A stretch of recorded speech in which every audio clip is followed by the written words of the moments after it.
Hey guys, tonight we're stepping through the door of an early 1900s small-town general store, and I mean really stepping in, with your boots tracking mud across the floorboards and your eyes adjusting to the perpetual twilight inside.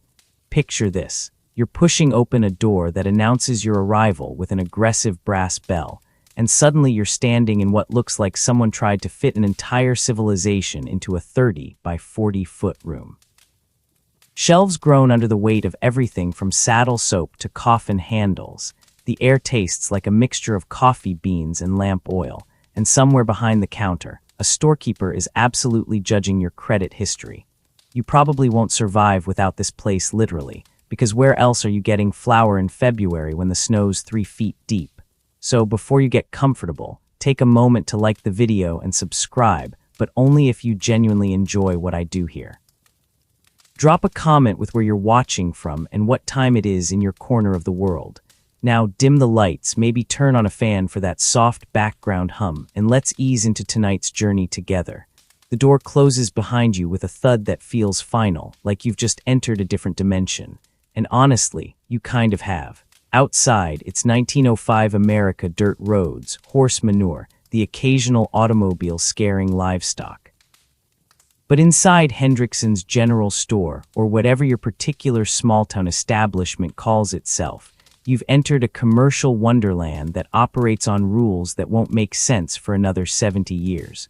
The bell above the door is still trembling from your entrance, a little brass tattletale that's just announced your presence to everyone in the building. Privacy, never heard of her. Your eyes are adjusting now, slowly, because the lighting situation in here is what we generously call romantic, and more accurately describe as fire hazard. A few kerosene lamps hang from the ceiling beams, their wicks trimmed just carefully enough to avoid outright carbon monoxide poisoning.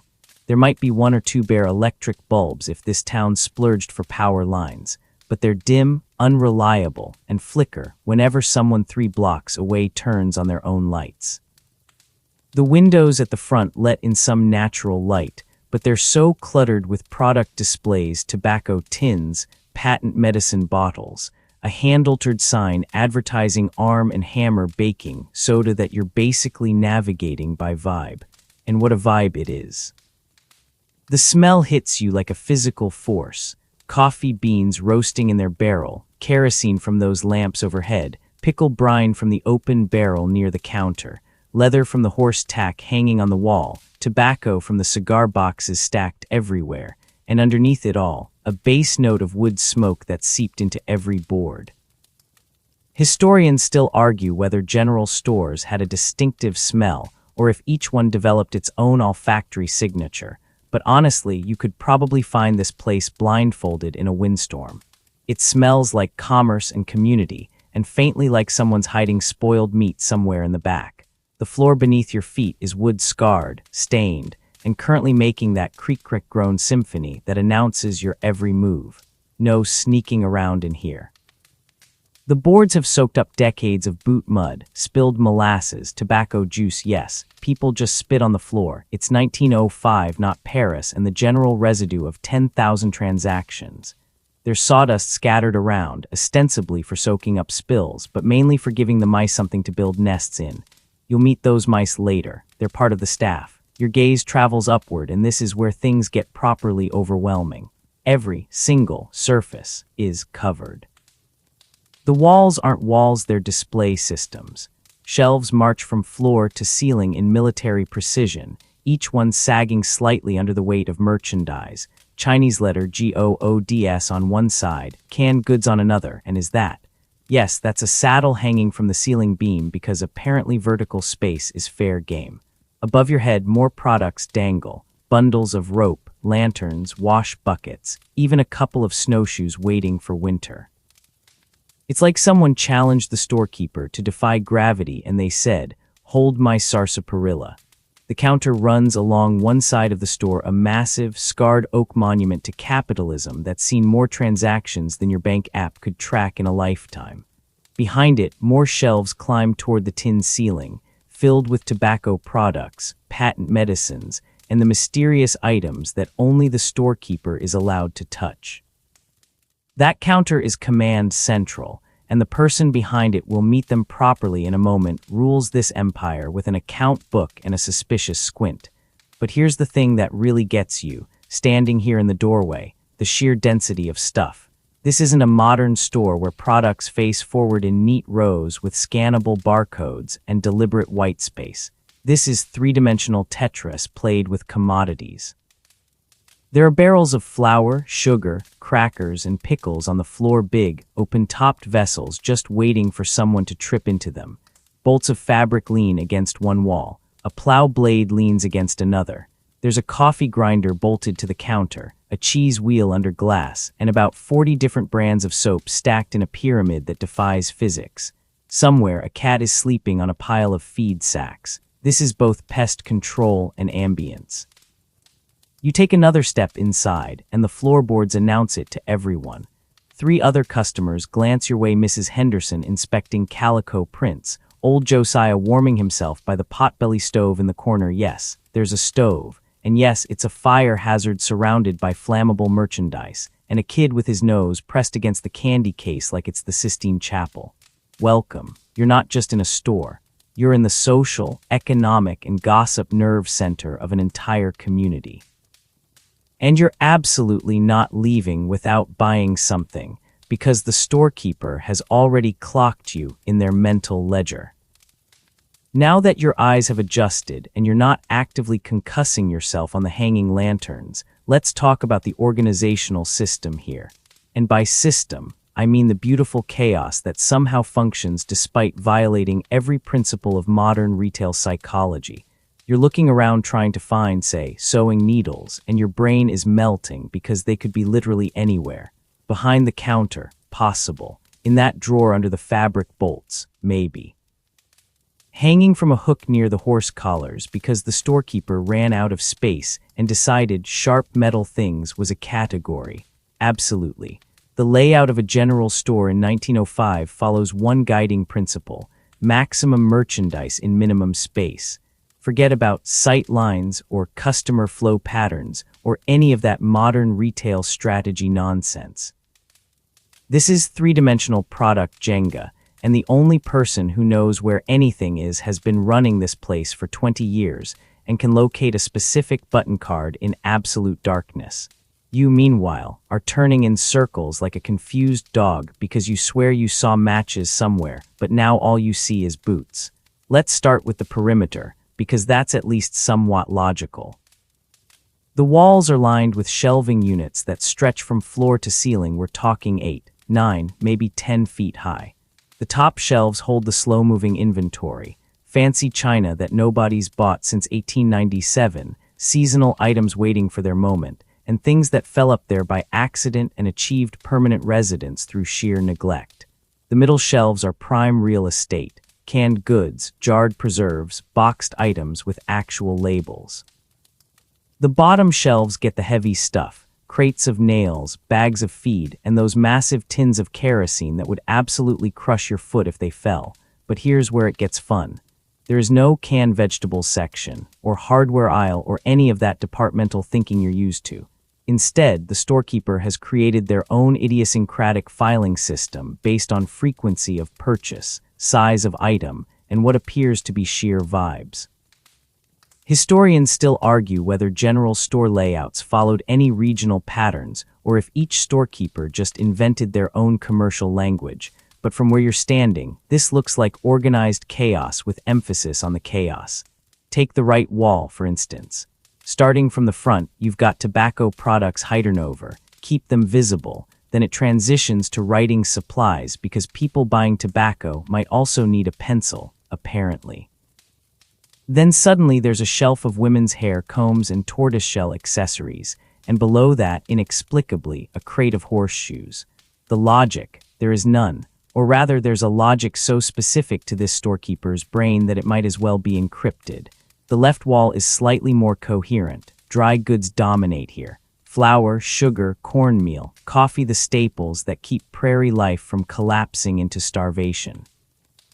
These are stored in large barrels and bins on the floor, with measuring scoops hanging from nails driven into the wall. Above them, the shelves hold smaller quantities of more specialized items: baking powder, cream of tartar, vanilla extract, salt in various grades. This is practical storage because these items are heavy and purchased frequently, so keeping them at floor level means the storekeeper isn't throwing out their back every time Mrs. Peterson needs 10 pounds of flour. Now the center of the store is where things get truly wild. This is Barrel City, population, pickles. You're navigating around open-topped barrels of everything: crackers, yes. Open barrel, yes, everyone's hands have been in there. Pickles floating in brine, dried apples, molasses, vinegar, and what might be sauerkraut but could also be a science experiment. These barrels serve double duty as storage and display, but they're also excellent for creating an obstacle course that ensures customers have to engage with the space. You can't just dart in and out. You have to commit to the journey. Between the barrels, there are tables, rough wooden surfaces piled with merchandise in semi-organized heaps. One table has bolts of fabric arranged by color, sort of. Another has kitchen implements, spatulas, ladles, whisks, all just there. A third table appears to be dedicated to shoes, except there's also a coffee grinder on it and some birthday candles and a mousetrap. The mousetrap is probably aspirational. Above your head, the ceiling has been conscripted into service. Hanging from hooks and nails driven into the beams, rope coiled in loops, buckets nested inside each other, wash tubs, lanterns, both kerosene and the newfangled electric ones for the optimistic, snowshoes, and this is real, sometimes entire harnesses for horses, because apparently nothing says general merchandise like tack dangling over the canned tomatoes. One quirky fact that doesn't make it into most history books: some storekeepers hung products from the ceiling not just for space, but because it kept them away from the rats. Vertical storage was pest management.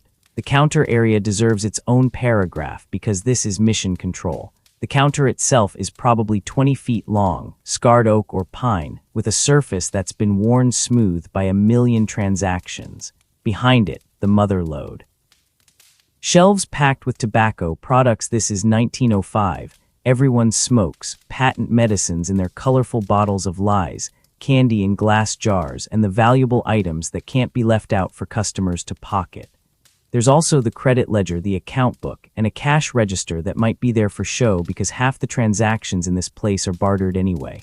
Under the counter, more storage. Drawers full of small items: buttons, thread, needles, thimbles, pencils, straight pins. There are also mysterious boxes that the storekeeper knows by memory. Oh, you need a specific size washer for your pump. Let me check the third drawer down, left side, in the red tobacco tin behind the ink bottles. And they'll find it, every time. The stove in the corner isn't just heat, it's furniture. There's a half circle of chairs and crates around it where men gather to argue about politics, weather, and who's the biggest liar in the county. Spoiler: it's always the guy telling the current story. This corner is technically wasting retail space, but it's essential infrastructure for the social function of the store. You're starting to realize this isn't chaos. It's a highly personalized ecosystem that works because only one or two people understand it. The storekeeper has created a commercial language only they can fluently speak, which means customers depend entirely on their guidance. Where's the baking soda, you ask? Third shelf left side, behind the bluing next to the mothballs. They respond without looking up, and they're absolutely right. Behind that scarred oak counter stands the most powerful person in this town who doesn't hold elected office. Meet your storekeeper. Let's call him Samuel Hendrickson, though he could just as easily be a Margaret, a Chen, or a Giuseppe, depending on which corner of America you're occupying. Right now, Samuel is maybe 55, maybe 70. Outdoor labor ages people mysteriously, with forearms like fence posts from lifting 100-pound flour sacks and a squint from 3 decades of reading account ledgers by lamplight. His apron is stained with everything this store sells, and his expression suggests he's calculating your creditworthiness while simultaneously remembering that your cousin still owes him 14 cents from 1902. This man is not just a shopkeeper. That's like calling the ocean damp.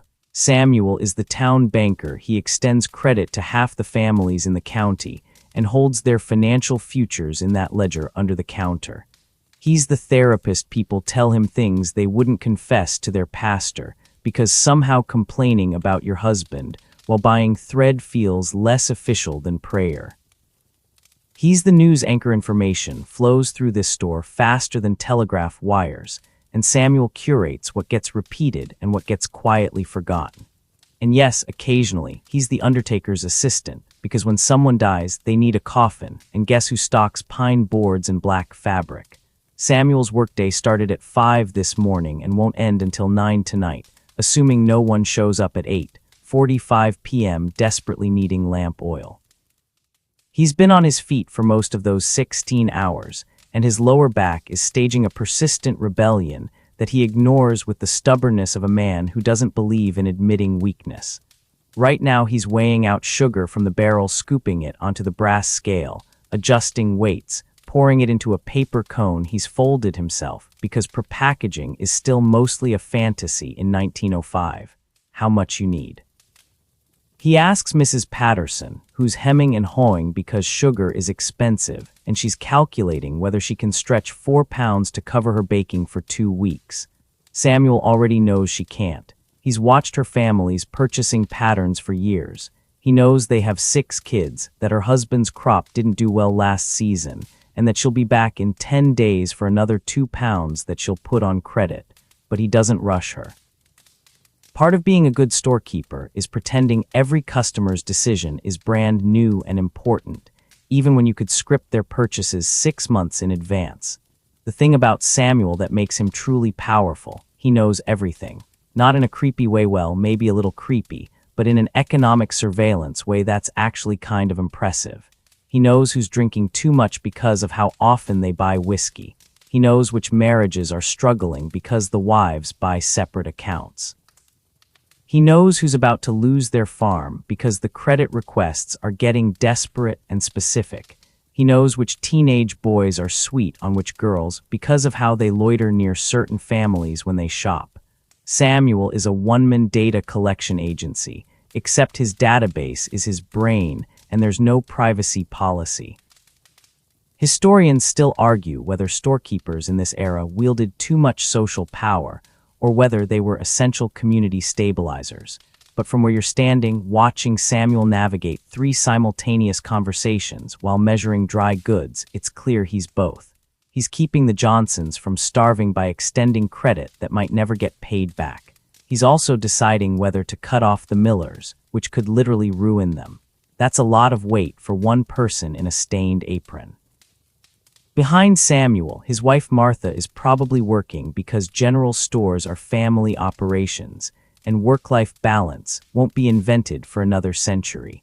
She's handling the post office window, more on that later, sorting mail, and keeping an eye on the children who have descended on the candy case like locusts. Their daughter might be restocking shelves or cutting fabric for customers. Their son might be in the back room breaking down a shipment of canned goods. This is a multi-generational commercial operation where going home means walking upstairs and days off are a hilarious concept. Samuel's also serving as informal banker in the literal sense. See that safe behind the counter? People keep money there because the nearest actual bank might be 20 miles away in the county seat, and that's a full day's journey by wagon. Samuel accepts deposits, makes change, and occasionally facilitates loans between neighbors. He's not licensed, not regulated, and operating on a handshake handle gentry system that would make modern accountants weep, but it works because everyone knows Samuel has more to lose than gain by cheating anyone. His reputation is his currency, and in a small town, reputation is everything. Watch him handle a difficult customer. Old Mr. Krantz is complaining that the tobacco he bought last week was too dry and wants a refund. Samuel knows for a fact that Krantz has been buying the same tobacco for 8 years and has never complained before, which means Krantz is probably broke and fishing for free product.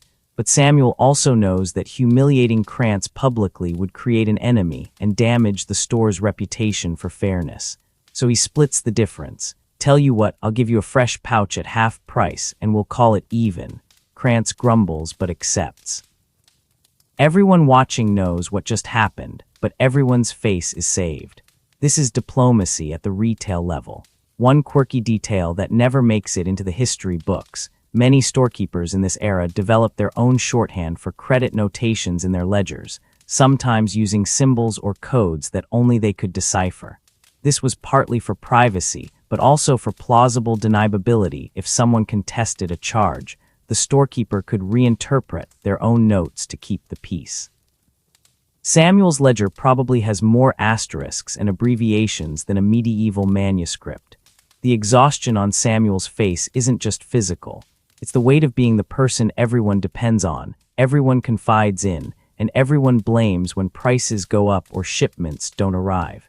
He's the face of capitalism in this town, which means he catches all the frustration about national economic systems he has zero control over. Crop failure. Somehow it's Samuel's fault that flour costs more. Railroad strike delays shipments. Why didn't Samuel plan better? It's like being the IT Department of Commerce. When things work, nobody notices. When they break, you're Satan. But look at his eyes when that little girl finally scrapes together enough pennies for peppermint candy. He's smiling. Tired, probably calculating her father's credit balance, definitely aware he needs to restock that jar, but genuinely pleased. This is Samuel's kingdom. Every jar, every barrel, every credit entry, and you're standing in his domain. Let's rewind to 5 o'clock this morning, because you need to understand that what you're seeing now, this functioning commercial operation, didn't just materialize at sunrise.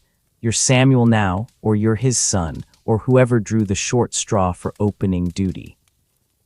It's dark outside, properly dark, the kind of pre-dawn blackness that makes you question every life decision that led to being awake right now. Your town doesn't have street lights, and the nearest neighbor's lamp is just a pinprick in the distance. You're fumbling with the store's lock by feel, your breath making ghost clouds in the October air, wondering why you didn't go into a profession with more reasonable hours, like coal mining or grave digging. The door swings open, and you're hit with the smell of the store after being closed all night, which is different from the daytime smell, somehow more concentrated. It's the funk of a sealed room full of merchandise, tobacco, kerosene, leather, coffee, and that mysterious undertone that might be mice or might be the 1890s still lingering in the floorboards. You prop the door open for fresh air, even though it's cold enough to see your breath, because this place needs to breathe before customers arrive. First task, light. You're navigating by the weak beam of the lantern you carried from upstairs, but the store needs proper illumination. You move through the familiar darkness, hand trailing along the counter, and start trimming lamp wicks. This is an art form, friends. Too short and you get a dim, smoky flame. Too long and you get a bright, smoky flame that'll coat everything in soot. You're aiming for that Goldilocks zone of adequate light without turning the ceiling black. Each lamp gets checked: oil level, wick condition, glass chimney cleaned if it's too grimy. You've got maybe 6 or 8 lamps to maintain, and this ritual takes a solid 20 minutes. Electric lights would be nice if your town actually had reliable electricity, which it probably doesn't. While you're doing this, your peripheral vision catches movement. Mice. Of course there are mice. You're operating a restaurant, hardware store, and textile shop all in one building. This is mouse paradise. You spot droppings near the Cracker Barrel Classic, along the baseboard by the dried goods inevitable, and on that shelf where you keep the cheaper fabrics. They've been nesting in the muslin again, haven't they? Mental note: set fresh traps. The cat, Mr. Whiskers, or whatever ironically dignified name you've given him, is supposed to handle this, but he's currently asleep on the feed sacks, looking profoundly unemployed. Sweep time. You grab the broom handle worn smooth by decades of hands and start the morning archaeology project. Every sweep reveals treasures. Mouse droppings told you, a button that fell off someone's coat yesterday, a penny that rolled under the counter, tobacco shavings, bits of straw from the feed area, and what might be a petrified raisin, but could also be something you don't want to investigate closely. The floorboards are so uneven that debris collects in specific valleys, like tiny sedimentary deposits of commerce. You sweep it all toward the door and outside, where it joins the dirt street, and no one questions it because municipal waste management is decades away from existing. One quirky historical detail: many storekeepers in this era kept their brooms after the bristles wore down to nubs, then used them as detail cleaners for getting into corners and under fixtures. You probably have 3 or 4 brooms in various stages of retirement, each with a specific job. The newest one is for show and actual sweeping. The middle-aged ones are for rough work. The ancient one is basically a stick with a few bristles having an existential crisis, but it's perfect for sweeping under the potbelly stove where nothing else reaches. Next, the potbelly stove itself. This cast-iron beast needs to be fed because customers will start arriving in an hour and they expect heat. You kneel down your knees making sounds that suggest you're older than you feel and open the firebox. Yesterday's ashes need to be scraped out, and you're doing this by lantern light while trying not to create a dust cloud that'll make you cough for 20 minutes. Ashes go into the bucket for later disposal. Some customer will want them for soap making anyway. Then you're building a fire. Newspaper if you have any, kindling, larger pieces of wood arranged in a careful stack. One match held to the paper, and you wait for the catch. Historians still argue whether the social function of the store stove was worth the insurance risk of having open flames surrounded by flammable merchandise, but you're not thinking about that right now. You're thinking about how Mrs. Henderson will complain if it's not warm when she arrives at 6:30, and how the old men who gather here can't argue about politics without their warming station. While the stove catches, you move to the inventory check. This is informal. You're not doing a full count, just eyeballing what needs attention. The pickle barrel is getting low. The coffee bin could use restocking from the storage room. Someone bought a lot of canned tomatoes yesterday. You need to fill that gap on the shelf before people think you're out. You're making mental notes because writing everything down takes time you don't have. And besides, you've got a brain trained by necessity to track hundreds of items simultaneously. The merchandise itself needs attention too. You straighten the fabric bolts that customers mauled yesterday. You refold the shirts that someone unfolded and didn't buy. You wipe down the glass on the candy case because children's nose prints have created a translucent film that's almost artistic. You check the patent medicine bottles, none broken. Thank God, because cleaning up Dr. Kilmer's swamp root before breakfast is nobody's idea of a good time. 6 o'clock now. The sun is thinking about rising, turning the darkness from black to charcoal gray. You unlock the post office window, check that the sorting slots are organized, and make sure you have enough stamps and money orders for the day. The mail won't arrive until the train comes through at 9, but people will start asking about it at 6:15 because optimism is eternal. You walk through one more time, lantern raised, checking for anything obviously wrong. No leaks in the ceiling, it rained last night.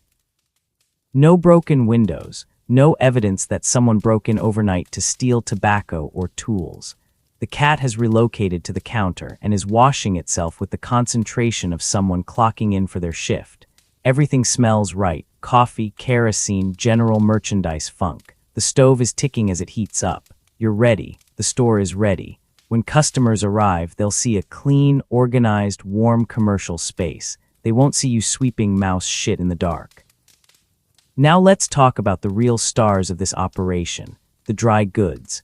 Not the glamorous patent medicines or the shiny new tools, but the boring, essential, keep-you-while-a through winter staples that form the backbone of every household in 1905 America. You're standing in front of what is essentially a grain and legume fortress: massive barrels and sacks of flour, sugar, cornmeal, beans, rice, coffee, and salt arranged with the solemnity of a food pyramid that actually matters. This section of the store isn't flashy, but it's literally the difference between eating and not eating for most families in town. The flour barrel is the undisputed king here. You're looking at a wooden barrel that holds maybe 100 pounds of wheat flour, and it's got a lid you can lift off and a scoop hanging from a nail on the wall beside it.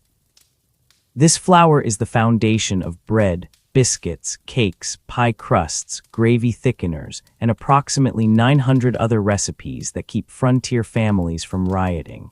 The barrel itself is an engineering marvel from a simpler time: wooden staves held together with metal bands. constructed to be sturdy enough for shipping, but also to breathe slightly so the flour doesn't get moldy.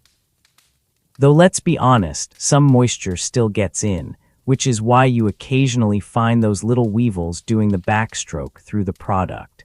Here's something that doesn't make it into most history books. Customers expected to find some insect life in their dry goods, and storekeepers had strategies for managing this PR problem. You'd sift the flour before measuring it out, casually removing any visible bugs while maintaining conversation so the customer didn't focus too much on the quality control happening in real time. "How's your mother doing, Mrs. Patterson?" you'd ask while fishing a weevil out of her 5-pound order. It was dinner theater, but the dinner had uninvited guests. Next to the flour barrel, sugar, but not the granulated white stuff you're picturing. You're looking at a sugar cone or sugar loaf, a solid, Knesset block of refined sugar wrapped in blue paper, sitting in its own barrel like some kind of sweet pyramid scheme. This thing weighs maybe 10 pounds and is hard as a rock. Customers don't just buy sugar. They buy chunks that you break off with special sugar nips, basically pliers for sweetness, or you use that little saw hanging on the wall. Then you weigh out what they need, and they take it home to grate or pound into usable crystals. It's labor-intensive, but refined sugar is expensive enough that this preservation method makes sense. One quirky fact: some households kept their sugar cone for months, sawing off pieces as needed, and the cone itself became a sort of status symbol. The bigger your sugar cone, the better you're doing financially. Moving down the line, cornmeal in another barrel. This is daily food for a huge portion of America: cornbread, mush, Johnny cakes, breading for frying. The barrel is smaller than the flour one because cornmeal doesn't store quite as well. It's got more oil in it and can go rancid if it sits too long. You're scooping this out with the same practiced motion: brass scale on the counter, paper cone ready, measuring out exactly what the customer ordered because even an ounce over means you're eating profit. Beans, so many beans. You've got multiple barrels here: navy beans, pinto beans, kidney beans, maybe some lima beans if your supplier is feeling fancy. These are dried hard and they'll keep for months in proper storage, which makes them perfect for the buy in bulk, store at home, eat all winter strategy that defines rural life. Beans are protein when meat is expensive or unavailable, and they're cheap enough that even struggling families can afford them. 100-pound sack of beans might feed a family of 6 for weeks. You measure these out by the pound too, and the sound of dried beans hitting the scale pan is its own kind of music, a rainfall percussion that says survival secured. Rice sits nearby, though it's not as popular as beans in most small towns. Rice is more expensive, considered slightly exotic in some regions, and requires cooking techniques that not everyone knows. But you stock it anyway because the few families who buy it buy consistently, and that's the kind of customer loyalty you can bank on. Historians still argue whether rice consumption patterns in early 1900s small towns reflected regional immigration patterns or just individual family preferences. But either way, you've got a barrel of it gathering dust most weeks. Coffee deserves its own paragraph because this is serious business. You've got a barrel of green coffee beans, yes, green, they're not roasted yet, and another barrel of pre-roasted beans for customers who don't want to deal with home roasting. The green beans are cheaper, last longer in storage, and allow customers to roast exactly as much as they need, but they require a level of domestic labor that's slowly going out of fashion as pre-roasted options become more available. The roasted beans are in high demand. You're grinding them fresh for customers using that massive coffee mill bolted to the counter, and the smell of fresh ground coffee basically serves as free advertising. You can smell it from outside the store, and it draws people in like caffeinated moths to a flame. Salt is stored in bags and barrels, and it's worth noting that in 1905, salt is still a genuinely valuable commodity. Not gold valuable, but important enough that you stock multiple types: table salt for cooking and preserving, rock salt for livestock, and sometimes special grades for specific purposes like cheese making. Salt is the original food preservation technology, and before refrigeration became standard, it's what kept meat from killing you. Every household buys salt regularly, in quantities that would seem excessive to modern people but make perfect sense when you're curing pork for the entire winter. You've also got 100-pound sacks stacked against the wall, animal feed, seed grain, specialty flours like gram or rye. These sacks are burlap, stamped with the supplier's logo, and they're heavy enough that moving them around is a two-person job unless you enjoy hernia surgery by unlicensed local doctors. The sacks stack 3 or 4 high, creating a wall of grain that smells like harvest and hard work. Every one of these items, flour, sugar, cornmeal, beans, rice, coffee, salt, is measured out individually per customer order. There's no grabbing a 5-pound bag of flour off the shelf because pre-packaged goods are still mostly fantasy. You scoop, you weigh, you pour into a paper cone or bag, you fold it closed, you write the weight and price on it, and then you do it again for the next customer. It's repetitive, it's precise, and it's absolutely essential. This is the dry goods empire. Boring, maybe. Life-sustaining, absolutely. Now let's move to the most stressful part of your inventory, the perishables. And by perishables, we mean anything that could spoil, rot, ferment, curdle, or otherwise transform into biological warfare before you manage to sell it. You're operating in 1905, which means refrigeration is a fantasy for most small-town stores, and you're basically racing against decomposition armed with a 25-pound block of ice, some sawdust insulation, and the desperate hope that customers buy things before they become science experiments. Spoiler alert, they don't always win that race. The centerpiece of your perishable operation is the ice box, and I'm using generous quotation marks because this isn't the sleek refrigerator you're imagining. This is a wooden cabinet, insulated with sawdust, cork, or sometimes just air gaps and optimism, with a compartment at the top for a block of ice. The ice, when you have it, drips meltwater into a pan underneath that you have to empty religiously unless you enjoy having a skating rink in your store. The temperature inside this contraption. Maybe 4 to 5 degrees on a good day, maybe 60 on a bad day, maybe literally the same as room temperature when the ice runs out, which it does constantly. Ice delivery is its own drama. If you're lucky, you're in a town with an ice house, some entrepreneur who harvested ice from a frozen lake last winter, packed it in sawdust in an underground storage facility, and is now selling chunks of it through the summer and fall. The ice wagon comes by, maybe twice a week if you're really lucky, and delivers blocks that weigh 25 to 50 pounds. You pay what feels like ransom prices for frozen water, then lug these blocks into your store, hoist them into the ice box, and pray they last until the next delivery. If you're unlucky and your town doesn't have an ice house, you're basically operating at room temperature year-round. Good luck with that dairy. So what are you actually keeping in this dubious refrigeration system? Let's start with butter. Customers want butter, it's a staple, it's delicious, and it's absolutely determined to go rancid in approximately 4 to 5 minutes if you look at it wrong. You buy butter from local farmers who bring it in as barter payment, already shaped into 1-pound blocks or packed in crocks. You store it in the ice box, wrapped in cloth or wax paper, and you check it daily for that telltale sour smell that means it's turning. When it starts to go off, you have a choice. Sell it at a discount to customers who will use it immediately for cooking or eat the loss. Most days you're eating some loss. Cheese is next, and here's where things get interesting. Hard cheeses, your cheddars, your Swiss varieties are actually pretty stable at room temperature, especially if they're waxed. You've got a whole cheese wheel under a glass dome on the counter, and you cut wedges to order with a wire cutter. This is fine. Cheese was designed by medieval Europeans who also lacked refrigeration. But soft cheeses, cream cheese, fresh farmer's cheese, those need cold storage, and they're playing the same spoilage roulette as the butter. You've lost more cream cheese to warm weather than you care to calculate. Eggs are a whole category of anxiety. You're getting eggs from local farmers. They bring them in by the dozen, sometimes in baskets, sometimes just wrapped in newspaper. Fresh eggs, unwashed, with the natural protective coating still on them, can actually last for weeks at room temperature. This is legitimate food science that your grandmother understood, but modern supermarkets have made us forget.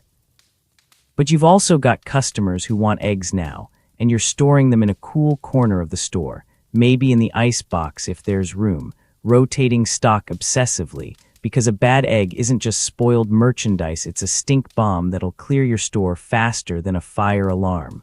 Milk is the final boss of perishable anxiety. Some stores don't even stock it because it's too risky. If you do carry milk, you're getting it from a local dairy farmer in metal cans, maybe a few gallons at a time, and you're storing it in the ice box while mentally calculating how many hours until it turns into cottage cheese without permission. Customers bring their own containers, jars, pitchers, whatever, and you ladle out what they need. There's no pasteurization happening at the retail level, so this milk is raw, fresh, and capable of harboring all sorts of interesting bacteria. Historians still argue whether the widespread availability of raw milk in this era was a public health crisis or just normal life before modern food safety standards.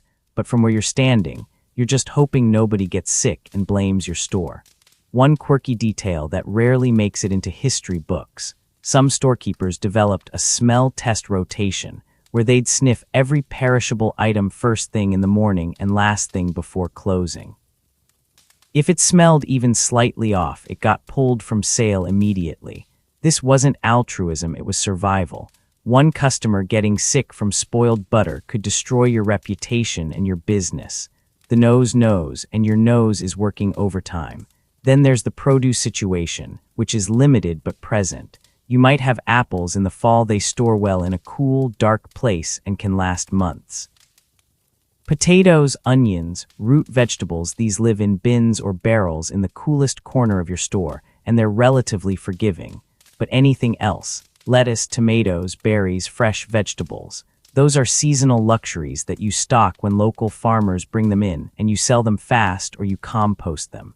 There's no long-distance shipping of fresh produce in 1905. If it doesn't grow within wagon distance, you don't sell it. The meat situation deserves mention, even though many general stores don't have a full butcher operation. If you do sell meat, it's hanging in a screened cabinet to keep the flies off. It's been salted or smoked for preservation, and it's absolutely not what we'd call fresh by modern standards. Fresh meat gets sold the day it's butchered, and customers know to cook it immediately. Anything that needs to last gets cured, dried, or packed in salt. The ice box helps, but it's not a miracle worker. You're losing money to spoilage constantly. That's just the cost of doing business with perishables in the pre-refrigeration era. You write it off, you adjust your ordering, and you keep that ice box as cold as humanly possible. Every morning, you're opening it with a mixture of hope and dread. Today, the butter still smells okay. The eggs are fine. The milk hasn't revolted. It's a good day in the perishables department. Check back in 4 hours. Now let's pivot from food anxiety to the hardware section, where you're basically running a hardware store inside your general store. Because why specialize when you can just stock everything that exists? This corner of the operation is devoted to the tools, implements, and random metal objects that keep agricultural civilization from collapsing into subsistence farming and despair. You've got nails, screws, bolts, wire, tools, tool handles, replacement parts for equipment that hasn't been manufactured in 15 years, and enough sharp metal objects to make a medieval armory jealous. Let's start with nails, because nothing says 1905 retail quite like selling nails individually by count. You heard that right, customers don't buy a box of nails. They buy 12 nails, or 4 to 7 nails, or whatever specific number they need for their project, and you count them out one by one like you're dealing cards in the world's most tedious poker game. The nails are stored in wooden bins or kegs, sorted by size: 10 penny, 8 penny, 6 penny. The penny designation refers to price per hundred, a system from medieval England that makes absolutely no sense, but we're stuck with it. A customer walks up and says, "I need about 30 10-penny nails," and you reach into the bin and start counting. 1, 2, 3, 4, and by nail 15, you're questioning your life choices. Here's the thing though, this system exists for good reason. Nails are expensive. They're made of iron or steel, manufactured in factories back east and shipped long distances. A farmer doesn't want to buy 100 nails when he only needs 30 for his fence repair. And you don't want dead inventory of half-empty nail boxes sitting around. So you count them out, you weigh them on your scale because experienced storekeepers can eyeball the weight and save time. You put them in a small paper bag and you charge accordingly.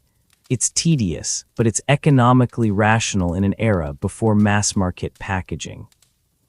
The tools section is where things get interesting, because you're not just selling hammers and saws, you're selling specialized agricultural implements that most modern people wouldn't recognize if they fell on them.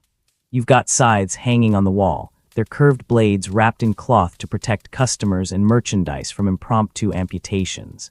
You've got pitchforks, hay forks, manure forks. Yes, there are different forks for different agricultural purposes, and farmers will judge you if you confuse them. There are hoes, spades, shovels, picks, and post-hole diggers that look like medieval torture devices, but are actually just for digging holes for fence posts. Axe handles deserve their own mention because you sell a surprising number of them. Axes break the handles, crack, split, or just wear out from use, and replacing the handle is cheaper than buying a new axe head. So you stock bundles of hickory handles, already shaped and sanded, ready to be fitted to whatever axe head a farmer brings in. Some customers are particular about grain direction in the wood. Parallel grain is stronger, and you're expected to know this. You're not just a shopkeeper, you're a materials consultant for people whose livelihood depends on their tools not failing mid-swing. Barbed wire is the technology that's currently transforming the American West, and you stock multiple varieties because farmers have opinions about which design is best.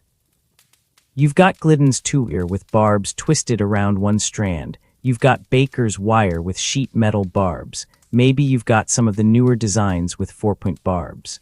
This stuff is sold by the roll or by the pound, and it's heavy, dangerous to handle, and absolutely essential for fencing large properties without using miles of expensive wooden rails. One quirky historical fact: there were literally hundreds of patented barbed wire designs in the late 1800s and early 1900s, and wire collectors today treat antique barbed wire samples like precious artifacts. You probably think they're all insane, but you stock what sells. The real complexity comes with replacement parts for farm equipment. You've got a whole section of bins and drawers filled with bolts, washers, cotter pins, wagon wheel hardware, plowshares, plow points, cultivator teeth, and mysterious metal pieces that only make sense if you own a specific model of harvester from 1897. A farmer walks in with a broken piece of equipment, describes the problem, and you're expected to diagnose it and provide the correct part, often from memory, because there are no convenient parts catalogs, and even if there were, half your customers couldn't read them anyway. Historians still argue whether general store owners in this era possessed genuine mechanical expertise or just developed savant-level memorization skills for their inventory, but from where you're standing, the distinction doesn't matter. When Mr. Jensen's plow breaks during spring planting and he needs a new share immediately or he loses a week of work, you need to deliver. You reach into the plow parts bin, pull out what looks like the right piece, and if you're wrong, Jensen is coming back tomorrow very unhappy. The pressure is real. You've also got rope coils and coils of it hanging from ceiling hooks and wrapped around wooden spindles. Hemp rope, sisal rope, cotton rope, in various thicknesses from clothesline thin to shippenker thick. Rope is sold by the foot, measured out using the counter edge as a guide. Many counters had foot markers carved right into the wood for this purpose. Customers need rope for everything: tying down loads, creating makeshift repairs, building fences, leading livestock, and approximately 900 other applications that farming and rural life demand. The bucket situation is worth noting. You stock galvanized metal buckets, wooden buckets, and tin pails in various sizes. These aren't decorative, they're essential tools. Buckets carry water, milk, feed, eggs, vegetables, coal, ashes, and basically anything that needs transporting from point A to point B. They dent, they rust, they crack, and they need replacing regularly. You've got them nested inside each other to save space, hanging from the ceiling like some kind of modern art installation, and customers will spend an unreasonable amount of time selecting just the right size because apparently bucket selection is more important than choosing a spouse. Then there's the miscellaneous hardware that defies categorization.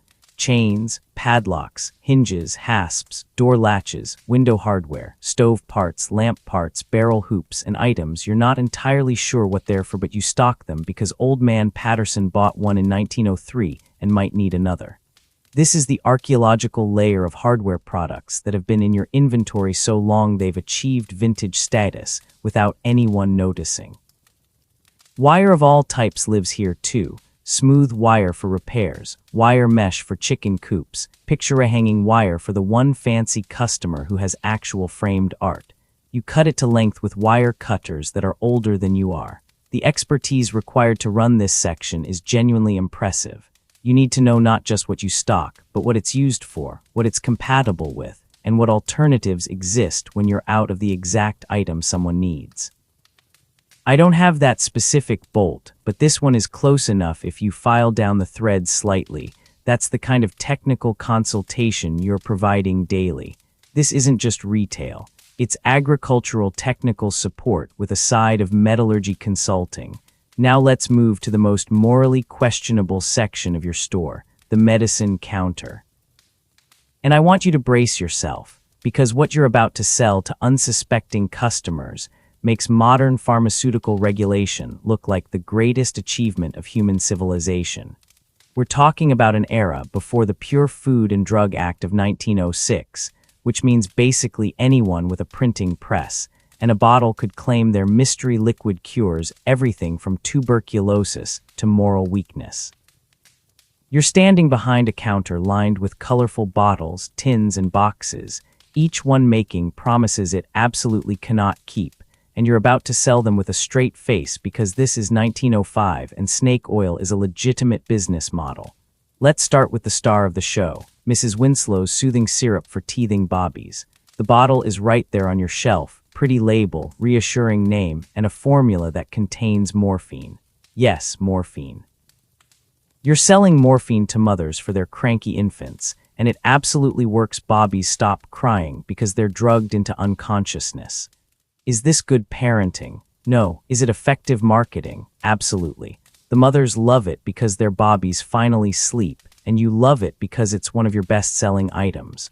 Nobody's talking about the addiction potential or the occasional dead baby because, again, it's 1905 and we're basically making up medicine as we go. Next to it, cocaine toothache drops. Not contains trace amounts of coca extract. We're talking actual cocaine, marketed specifically for children with dental pain. The tin has a cheerful picture of a happy child, and the instructions basically say, apply liberally to gums. It works spectacularly well for toothaches because cocaine is a topical anesthetic, and also because the child is now high as a kite and has forgotten they have teeth. You sell these without a prescription, without asking questions, and without any sense that this might be problematic. One quirky historical fact: some of these cocaine dental products were marketed as instantaneous cure remedies, and they weren't lying. The pain relief was genuinely instantaneous, along with all the other effects of cocaine use.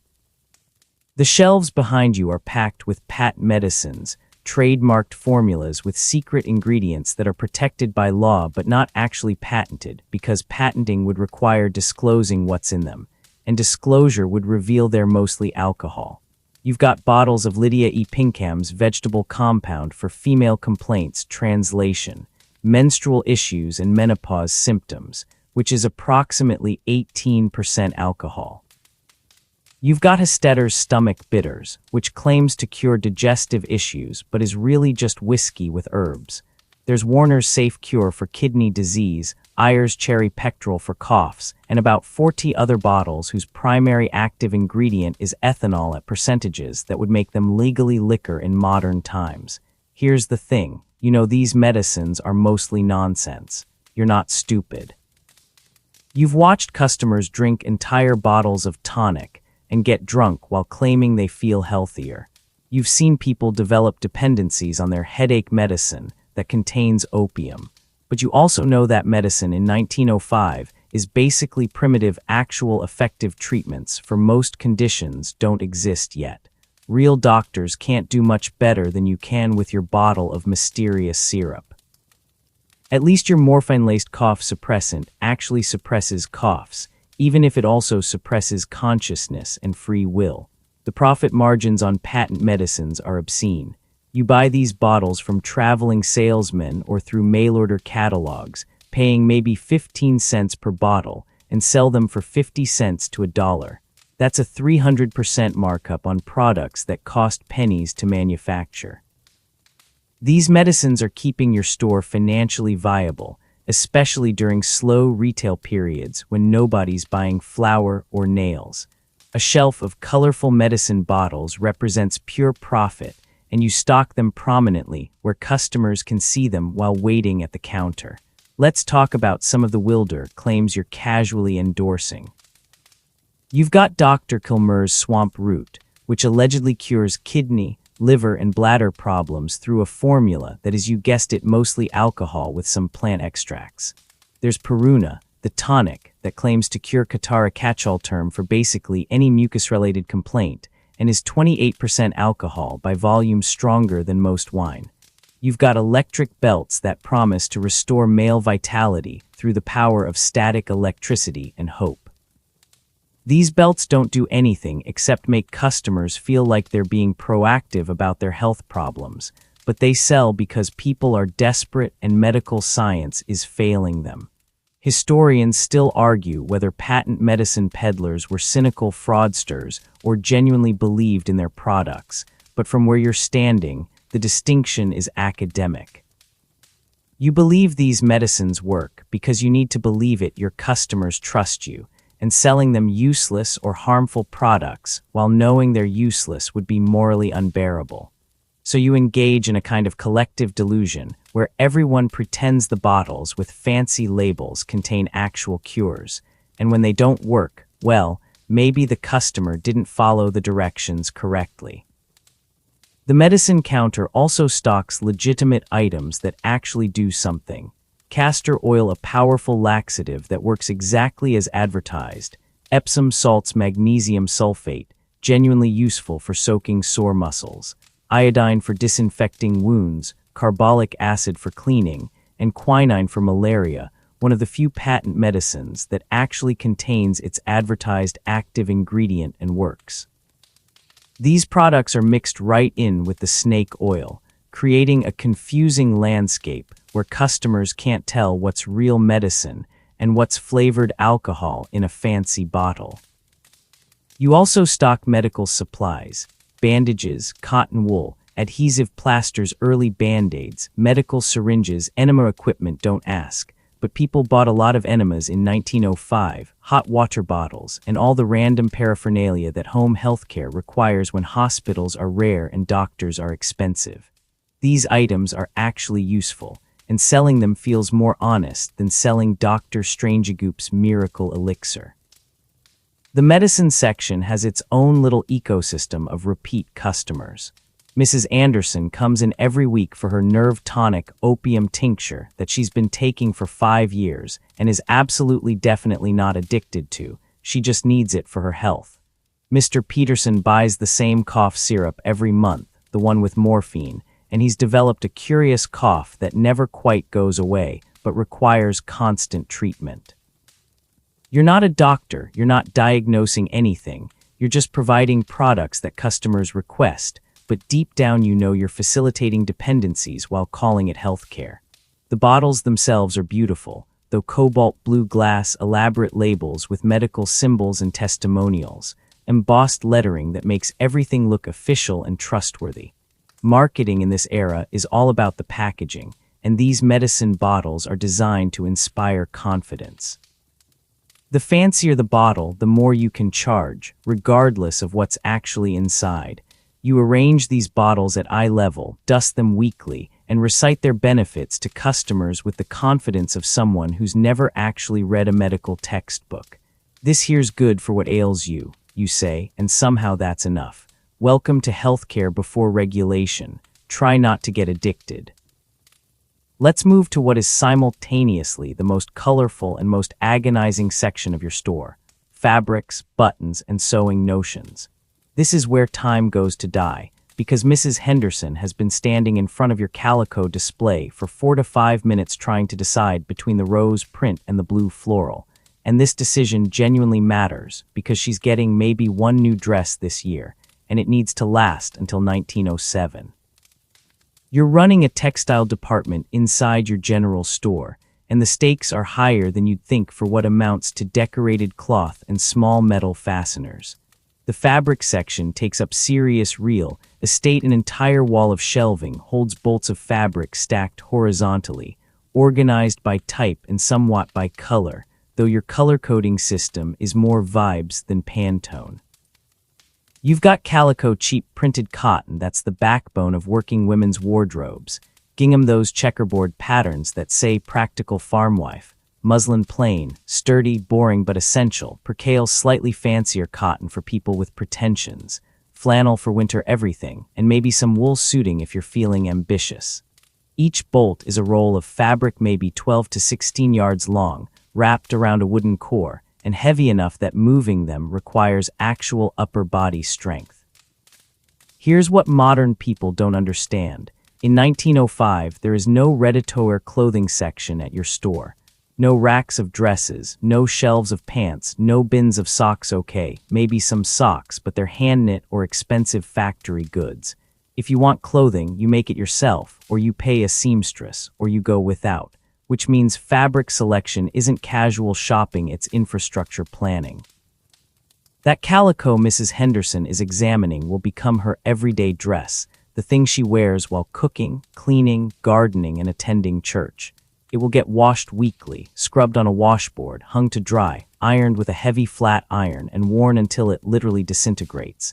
She needs fabric that's pretty enough to not make her depressed every time she looks down, but durable enough to survive aggressive laundering and hard use. So yes, she's taking 4 to 5 minutes to decide. You would too. The fabric buying process is its own ritual. Mrs. Henderson finally makes her choice, the blue floral, after a period of deliberation that would make Hamlet look decisive. You pull the bolt down from the shelf, unfurl it across your counter, which has a yardstick edge for measuring, and ask how much she needs. She's already calculated this. Enough for a dress means maybe 5 to 7 yards depending on her size and the pattern she's using, plus extra for matching the print if it's a large repeat design. You measure it out, using the counter's built-in ruler, and cut it with heavy shears that could double as sheep shearing equipment. The sound of shears through fabric is satisfying, that clean schnick that means a decision has been finalized. Then comes the pricing negotiation.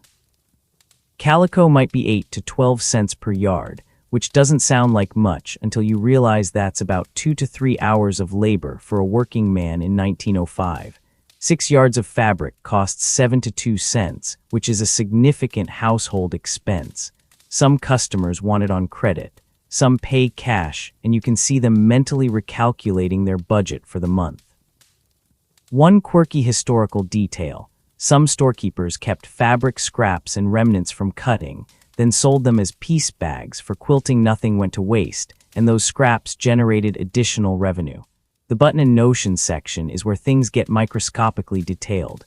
You've got drawers, so many tiny drawers filled with buttons sorted by size, material, and color. Shell buttons, bone buttons, metal buttons, fabric-covered buttons, glass buttons for fancy occasions. A customer needs 6 buttons for a shirtwaist, and you're pulling out samples until you find the right size and color match. Buttons are sold individually or by the card, and matching buttons to fabric is an art form. The wrong button choice can ruin an entire garment, and customers know it. So they're examining buttons with the intensity of jewelers appraising diamonds. Thread is its own universe of complexity. You stock cotton thread in approximately 40 different colors. Okay, maybe 20, but it feels like 40. and customers are very specific about matching thread to fabric. The thread comes on wooden spools, sold individually, and you need to keep it organized because tangled thread is basically unsellable. There's also silk thread for fancier sewing, which costs significantly more and is reserved for special projects. Historians still argue whether the variety of thread colors available in general stores reflected actual demand, or whether storekeepers just stocked what traveling salesmen convinced them to buy. But either way, you're maintaining a rainbow of thread spools that take up an entire drawer system. Needles live in little paper packets, sorted by size and type. You've got needles for hand sewing, embroidery needles, darning needles blunt-tipped for mending, and needles for specific tasks like leather work or upholstery. These are steel, they're sharp, and they're small enough that dropping one on the floor means it's lost forever in the floorboard cracks. Selling needles is low margin, but high volume. Everyone needs needles, constantly, because they break, bend, or vanish into dimensional portals that exist specifically to consume sewing supplies. Pins are sold in papers or by the ounce from a large container. Straight pins with metal or glass heads, safety pins, a relatively recent invention in 1905, and genuinely revolutionary for people who remember the terror of unfastening medieval-style straight pin closures in the dark, and specialty pins for hat making or tailoring. The pin papers are displayed in a box at the counter, and they're impulse buy items small enough to add to a purchase without much thought, but essential enough that running out causes household crises. You've also got lace, trim, ribbon, rickrack, bias tape, and all the decorative elements that transform plain fabric into something special. These items are expensive relative to their size. A yard of good lace might cost as much as a yard of calico, but they're what make the difference between functional clothing and clothing you don't hate wearing. Women examine these trims with serious concentration, calculating whether they can afford to add a bit of beauty to their otherwise practical garments.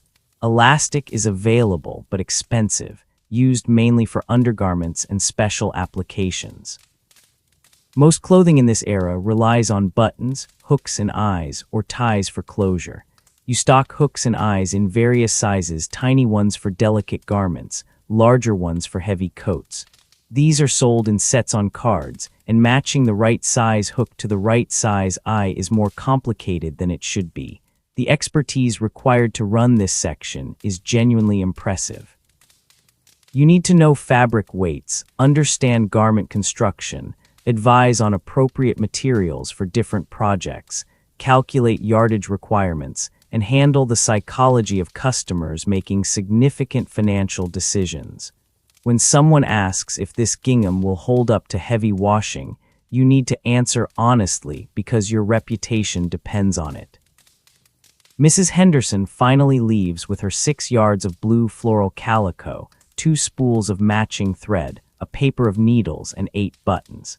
She spent 9 to 7 cents and about an hour. She's already planning the dress in her head. That fabric will outlast most marriages you've witnessed. Here's something they don't teach in business school because business school doesn't exist for small-town storekeepers in 1905, but if it did, your store is not primarily a retail establishment.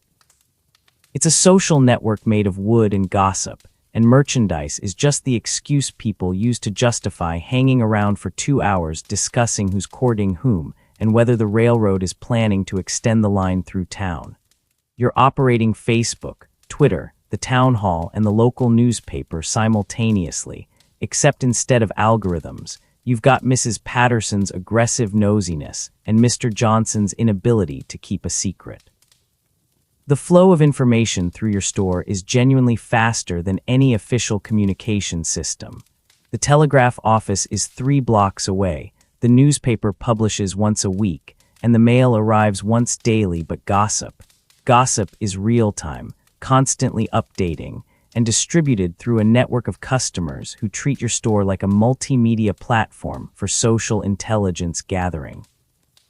Someone's daughter gets engaged at 2 p.m., and by 3 p.m., 17 people know about it because they happened to be buying thread when her mother came in beaming and couldn't resist sharing. This is viral marketing before viruses were even properly understood. The physical layout of your store facilitates this social function, probably accidentally but effectively. You've got that potbelly stove in the corner with its semicircle of chairs, crates, and barrels arranged for sitting. This is headquarters for the men they gather here, especially in cold weather, warming their hands, smoking pipes and cigars until the air is thick enough to chew, and discussing important topics like politics, weather patterns, crop prices, and whoever isn't currently present to defend themselves. This corner is technically occupying valuable retail space, but you've learned that trying to remove it would cause a minor revolution, so you just accept that 6 square feet of your store belongs to the informal men's argumentative society. The arguments around that stove are spectacular. Remember, this is 1905. The Roosevelt administration is in full swing. Labor unions are causing drama. The automobile is starting to frighten horses, and everyone has opinions about everything despite having access to approximately 1/100 of the information modern people consider standard. Old Josiah insists automobiles are a fad that'll never replace horses. Mr. Peterson thinks the entire labor union concept is socialism and probably illegal. Someone else is convinced the government is about to start regulating something they shouldn't. These debates achieve nothing, change no minds, and continue every single day with the persistence of a Greek chorus that forgot its lines and is now just improvising. Historians still argue whether general stores served as genuine civic institutions or just provided venues for unproductive complaining, but from where you're standing, the distinction is meaningless. These men are here, they're engaged with their community, and occasionally they actually organize something useful like a barn raising or a fundraiser for the church. The rest of the time, they're just preventing you from using that corner for merchandise while contributing to your store's heating costs through their tobacco smoke. The women have their own intelligence network, but it's more mobile and subtle. They don't congregate in one spot instead. They circulate through the store examining fabric while exchanging information in voices carefully calibrated to sound casual, but carry precisely far enough to include their intended audience. "Oh, I heard the Hendersons' oldest boy is thinking about moving to the city," Mrs. Anderson says while fingering calico, and suddenly 4 other women are drifting closer, pretending to look at buttons while their ears perform advanced reconnaissance operations. The fabric section is particularly effective for gossip distribution because the shopping process takes so long. You can have an entire multi-party conversation while deciding between rose print and blue floral, and nobody can accuse you of just standing around talking because you're clearly engaged in the serious business of textile selection. The 4 to 5 minutes Mrs. Henderson spent at the fabric bolts earlier wasn't just indecision, it was networking. She learned about 3 upcoming social events, heard the latest speculation about whether the new school teacher is married, sources disagree, and discovered that the Pattersons might be selling their farm unconfirmed, but probably true based on how much credit they've been requesting. You, as storekeeper, are the unwilling hub of this information network. People tell you things sometimes because they trust you, sometimes because they want you to spread specific information, sometimes just because you're there and holding their attention while measuring out sugar. You know who's pregnant before their husbands do, based on purchasing pattern changes. You know which families are struggling financially based on credit requests. You know who's drinking too much, who's looking for hired help, who's planning to retire, and whose marriage is in trouble based on 1,000 tiny behavioral signals and explicit confessions. And here's the ethical dilemma that keeps you up at night occasionally. What do you do with this information? You could maintain strict confidentiality like a professional, but you're not a doctor or a lawyer, you're a shopkeeper who happens to know everyone's business. Some information needs spreading: genuine community news, safety concerns, opportunities, and some information should stay private: medical issues, financial struggles, family conflicts. But the lines are blurry, and you're making these judgment calls constantly with no training and no real guidelines except try not to ruin anyone's life today.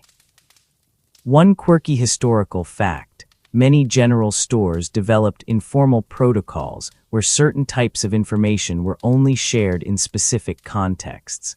Financial troubles might be quietly mentioned to the church deacon who organized charity, but not broadcast to the general public. Romantic entanglements were fair game for widespread discussion unless they involved minors or had potential for violence. Everyone had different rules, but most storekeepers developed some kind of ethical framework to navigate the information economy. The post office corner amplifies all of this because you're also the postmaster, which means you're handling everyone's mail, reading postcards they're not sealed, so it's technically not illegal, and knowing who's corresponding with whom. The mail arrives, you sort it into the wooden cubby system, and people come to collect it. Except they don't just collect it, they stand there opening letters, exclaiming about news, and sharing contents with whoever's nearby. Privacy is a luxury concept that hasn't fully penetrated small-town America in 1905. Children add another dimension to the social chaos. They come in after school, mob the candy counter, and while you're measuring out penny candy, they're unconsciously reporting on their households. Papa says we might get a new cow, or Mama was crying about something yesterday, or my sister got a letter from that boy in the next town. Kids are intelligence assets who don't know they're being debriefed, and the women in the store are absolutely listening while pretending to examine soap. The result of all this social activity is that your store functions as the town's collective memory and processing center. Patterns emerge here first. If 3 different families mention they're thinking about trying a new crop, that becomes a trend worth noting. If several people complain about the same traveling salesman, that's actionable intelligence. The store is where individual data points aggregate into community knowledge. You're not just selling merchandise. You're hosting civilization's oldest forum, the marketplace, as meeting ground. Except instead of a Greek agora, it's a wooden building that smells like coffee and tobacco, and instead of philosophers, you've got farmers arguing about whether it's going to rain. The information flows, the gossip circulates, the community maintains itself through conversation, and you're right at the center, measuring out flour while mentally cataloging everything you hear. Now let's talk about the most powerful, most sensitive, and most potentially explosive object in your entire store, the credit ledger. This isn't just an account book, it's a leather-bound confession chamber that knows more family secrets than the local priest and has better documentation. You keep it under the counter, away from casual eyes, and when you open it to record a transaction, you're basically opening a window into the financial soul of your entire community. Every family has a page or several pages if they've been customers for years, and those pages tell stories that would make a novelist jealous.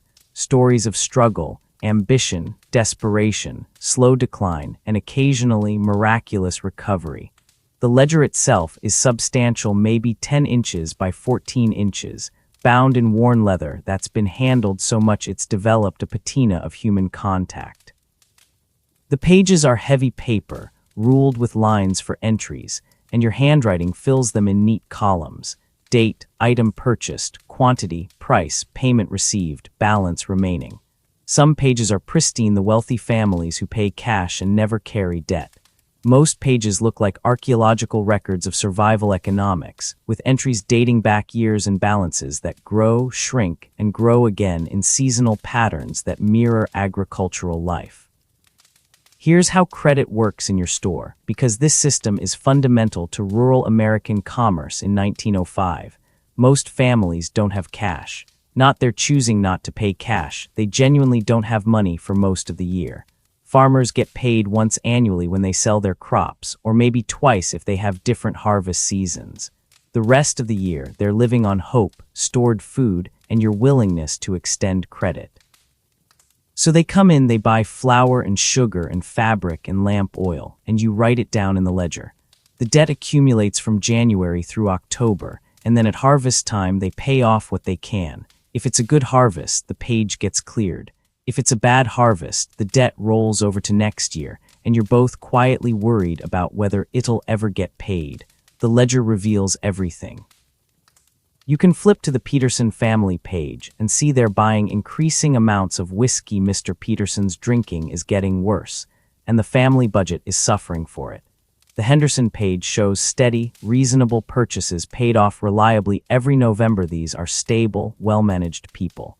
The Miller page is heartbreaking. Entries getting smaller, cheaper items, longer gaps between payments, and that growing balance that suggests they're circling the drain financially.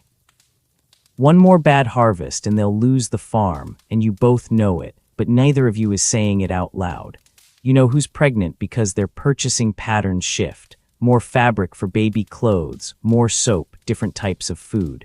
You know who's sick because suddenly they're buying lots of patent medicine or asking for credit on doctor visits. Yes, you sometimes advance money for medical care and track it in the ledger. You know whose teenage son is getting ready to leave home because the family starts buying travel supplies and extra clothing. The ledger is a database of human experience, organized by family name and measured in dollars and cents. Historians still argue whether the credit system of this era was predatory lending or essential community support, and honestly, it's both. The interest you charge, sometimes explicitly stated, sometimes just built into the prices, can trap families in cycles of debt. But without credit, these families couldn't survive between harvests. You're providing a financial service that no bank would offer because banks don't lend to people with no collateral and uncertain income. So you do it, and the ledger becomes a record of both your generosity and their dependency. The social weight of debt in this era is something modern people don't quite grasp. Being in debt to the store isn't just a financial arrangement, it's a moral status, a relationship obligation, and a community ranking all rolled into one. Families who owe you money can't quite meet your eyes. They apologize even when they're buying necessities. They promise to pay soon, even when both of you know soon is months away. The debt creates a power imbalance that you're simultaneously uncomfortable with and dependent on for running your business. Some ledger entries are painful to write. When Widow Anderson comes in needing food for her children and has no way to pay, you open the ledger and add to her account knowing she probably can't ever pay this back. You're choosing between letting children go hungry or absorbing the loss yourself. Most storekeepers absorb the loss and just quietly write it off after a year or two, marking the entry as bad debt and moving on. It's charity disguised as business, and the ledger documents your occasional humanity. Then there are the awkward conversations when you need to cut someone off. The Williams family has run up a tab of $147 over 3 years. That's more than many men earn in 2 months of labor, and they haven't made a payment in 6 months. You need to have the conversation. No more credit until you pay something, anything, toward this balance. Mr. Williams stands at your counter, hat literally in hands, and explains about the crop failure and his sick cow and his daughter needing medicine. And you have to stay firm because if you don't, your own business will fail. The ledger turns you into a judge of worthiness, and you hate it. One quirky detail that rarely makes it into history books. Some storekeepers developed elaborate coding systems in their ledgers to track reliability and risk. A small mark next to a name might indicate always pays eventually versus watch carefully versus cut off at 20.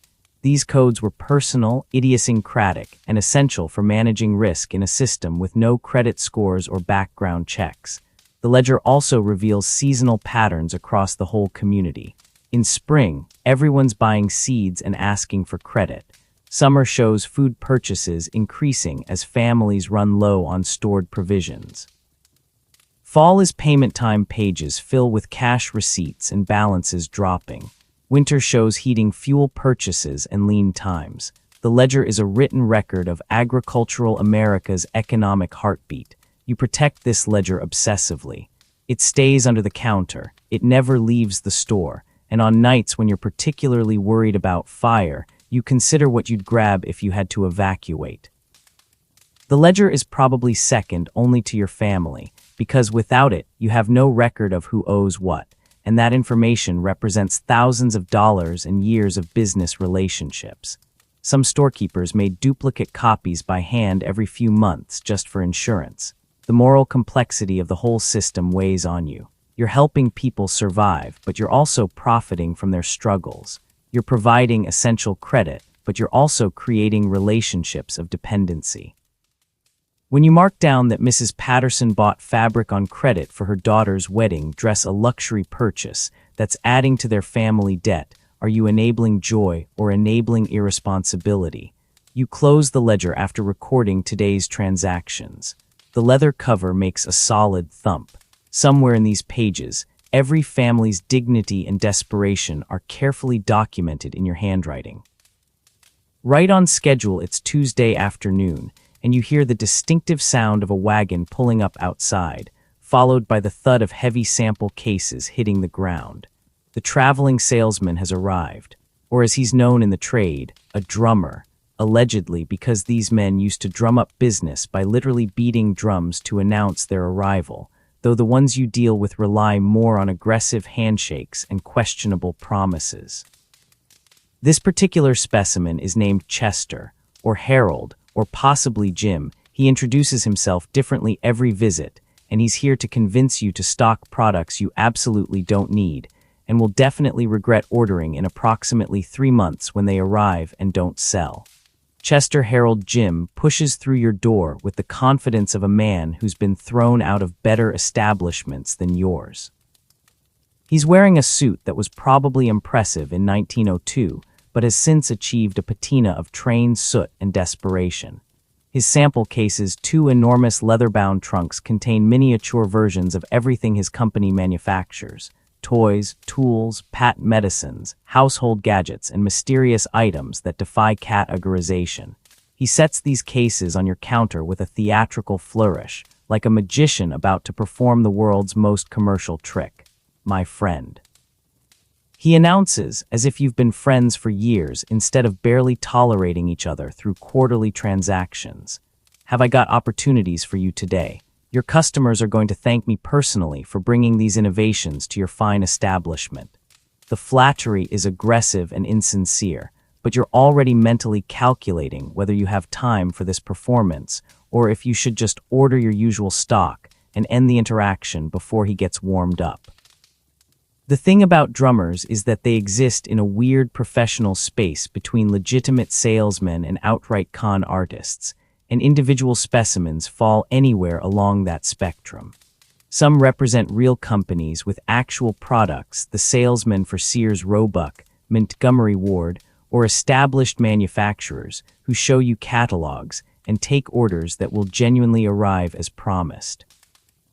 Others represent companies that might exist, selling products that might work, with delivery timelines that are creative fiction. You've learned to distinguish between the two types through painful experience and several incidents of ordering revolutionary new washing machines that arrived as buckets with agitators that broke on first use. Chester opens his sample case and the show begins. First item, a new patent medicine that allegedly cures rheumatism, neuralgia, and general weakness through the power of electricity. You're looking at a bottle of liquid with metal filings suspended in it, and the pitch is that drinking this gives your body electric properties that heal ailments. This is nonsense, dangerous nonsense, actually, because consuming metal filings seems like a poor health choice, but Chester has testimonials. Printed testimonials from satisfied customers in other states who definitely exist and aren't just names he invented. The wholesale price is tempting. 15 cents per bottle, retail for 7 to 5 cents. That's a 400% markup if anyone actually buys this garbage. You're skeptical. Chester senses this. He pivots. All right, my friend, I see you're a man of refined taste who wants proven products. Let me show you something that's flying off shelves from here to St. Louis. He pulls out a kitchen gadget, a mechanical apple peeler that's supposed to peel, core, and slice apples in one smooth motion. This is actually kind of clever. You watch him demonstrate with a sample apple he's produced from somewhere in his coat. Has he been carrying fruit this whole time? And the machine does work, sort of. It peels the apple in a long spiral strip, though it misses about 30% of the peel, and the coring function seems optimistic at best. Still, it's more functional than the electric metal filing medicine, so you're listening. Historians still argue whether traveling salesmen in this era served a genuine economic function by distributing products to remote areas, or whether they were mostly exploiting information asymmetry to sell inferior goods. But from where you're standing watching Chester demonstrate his 15th gadget, the answer is clearly both, simultaneously with enthusiasm. The negotiation dance continues. Chester shows you toys for the Christmas season: tin soldiers, dolls with porcelain heads, mechanical banks that do tricks when you insert a coin. Some of these are genuinely appealing and would probably sell. Others are clearly last year's unsold inventory that his company is desperately trying to unload on unsuspecting rural storekeepers. You've learned to ask pointed questions. When was this manufactured? Is this the current catalog or last season? What's the return policy if these don't sell? Chester's answers range from straightforward to creatively evasive, depending on whether he's representing quality merchandise or desperate liquidation. One quirky historical detail that rarely gets mentioned: many traveling salesmen carried personal reference books with notes about every storekeeper on their route, your purchasing history, your personality quirks, family details they'd picked up, and what sales tactics worked on you previously. Chester probably has a page about you somewhere in his case: skeptical of patent medicines, responsive to practical gadgets, wife named Martha, mention their daughter when closing deals. It's 1905 customer relationship management, except the database is a notebook and the algorithm is human manipulation. The real tension in these interactions comes from the ordering process. Chester wants you to order large quantities months in advance, locking in your money before you see actual products. You want to order small quantities on approval, testing products before committing to inventory you might not be able to sell. He's working on commission and needs big orders. You're working on thin margins and can't afford dead inventory. The compromise usually lands somewhere painful for both of you. You order more than you're comfortable with, he accepts less commission than he needs, and you both hope the products actually arrive and actually sell. You've been burned before. Last year, a different drummer convinced you to order 24 automatic curtain rods that were supposed to revolutionize window treatments. They arrived 4 months late, rusted from improper storage, and didn't fit any standard window size in your region. You're still trying to sell them at cost just to clear the shelf space. The drummer, naturally, has moved to a different territory and is now someone else's problem, but you've also hit jackpots. 3 years ago, a salesman showed you a new type of coffee grinder. You ordered skeptically, and it became one of your best-selling items. Customers loved it. You reordered multiple times, and you still stock that brand today. The gambling aspect is what makes this whole system work: enough successes to justify the risks, enough failures to keep you cautious. Chester is closing in on the sale now. He's pulled out his order book and is writing down product codes while casually stating quantities. So we'll start you with 4 dozen of the apple peelers, 2 gross of the medicinal bottles, 6 of the mechanical banks. You're correcting him downward: 2 dozen peelers, 1 dozen medicine if you include a return policy, 3 banks to test the market. The negotiation is a delicate ballet of optimism versus caution. The whole transaction takes 90 minutes. Chester packs up, shakes your hand vigorously, promises the order will ship within 6 weeks. You're mentally adding 4 weeks to that estimate, and departs with the energy of a man who's already late to his next appointment. You're left with a carbon copy of an order form and deep uncertainty about whether you've made sound business decisions or just funded Chester's drinking habits. 3 months from now, boxes will arrive. The contents will be something. You really hope it's the something you actually ordered. And now for the most chaotic force in your store: children. Not well-behaved young customers. I'm talking about miniature agents of entropy who descend on your establishment with sticky hands, dubious hygiene, and a singular focus on the candy counter that borders on religious obsession. It's Saturday afternoon. which means farm families are in town, which means approximately 17 children between the ages of 4 and 12 are currently swarming your store like locusts, except locusts are better organized and cause less property damage. You're now operating a general store, a candy dispensary, and an unofficial daycare simultaneously, and nobody's paying you extra for that third function. The candy counter is ground zero for child-generated chaos. You've got a glass display case, your pride and joy, purchased from a catalog 3 years ago that contains approximately 20 different varieties of penny candy arranged in glass jars, like a museum exhibition of concentrated sugar. Peppermint sticks, lemon drops, horehound drops, licorice whips, candy corn seasonal, jawbreakers that could genuinely break jaws, butterscotch discs, cinnamon hearts, and those mysterious striped balls that are either clova-flavored or possibly flavored with childhood disappointment. The jars catch the light beautifully, creating a rainbow of temptation that draws children with gravitational force. Right now, you've got 6 children pressed against that glass case, with their noses creating fog patterns that you'll need to clean later. Their hands are leaving prints, some sticky, some muddy, one mysteriously wet with what you hope is just water. They're pointing, deliberating, calculating with the intensity of accountants preparing tax returns, because each child has exactly 1 penny, maybe 2, if they've been exceptionally good or their parents are having a weak moment, and this purchasing decision matters.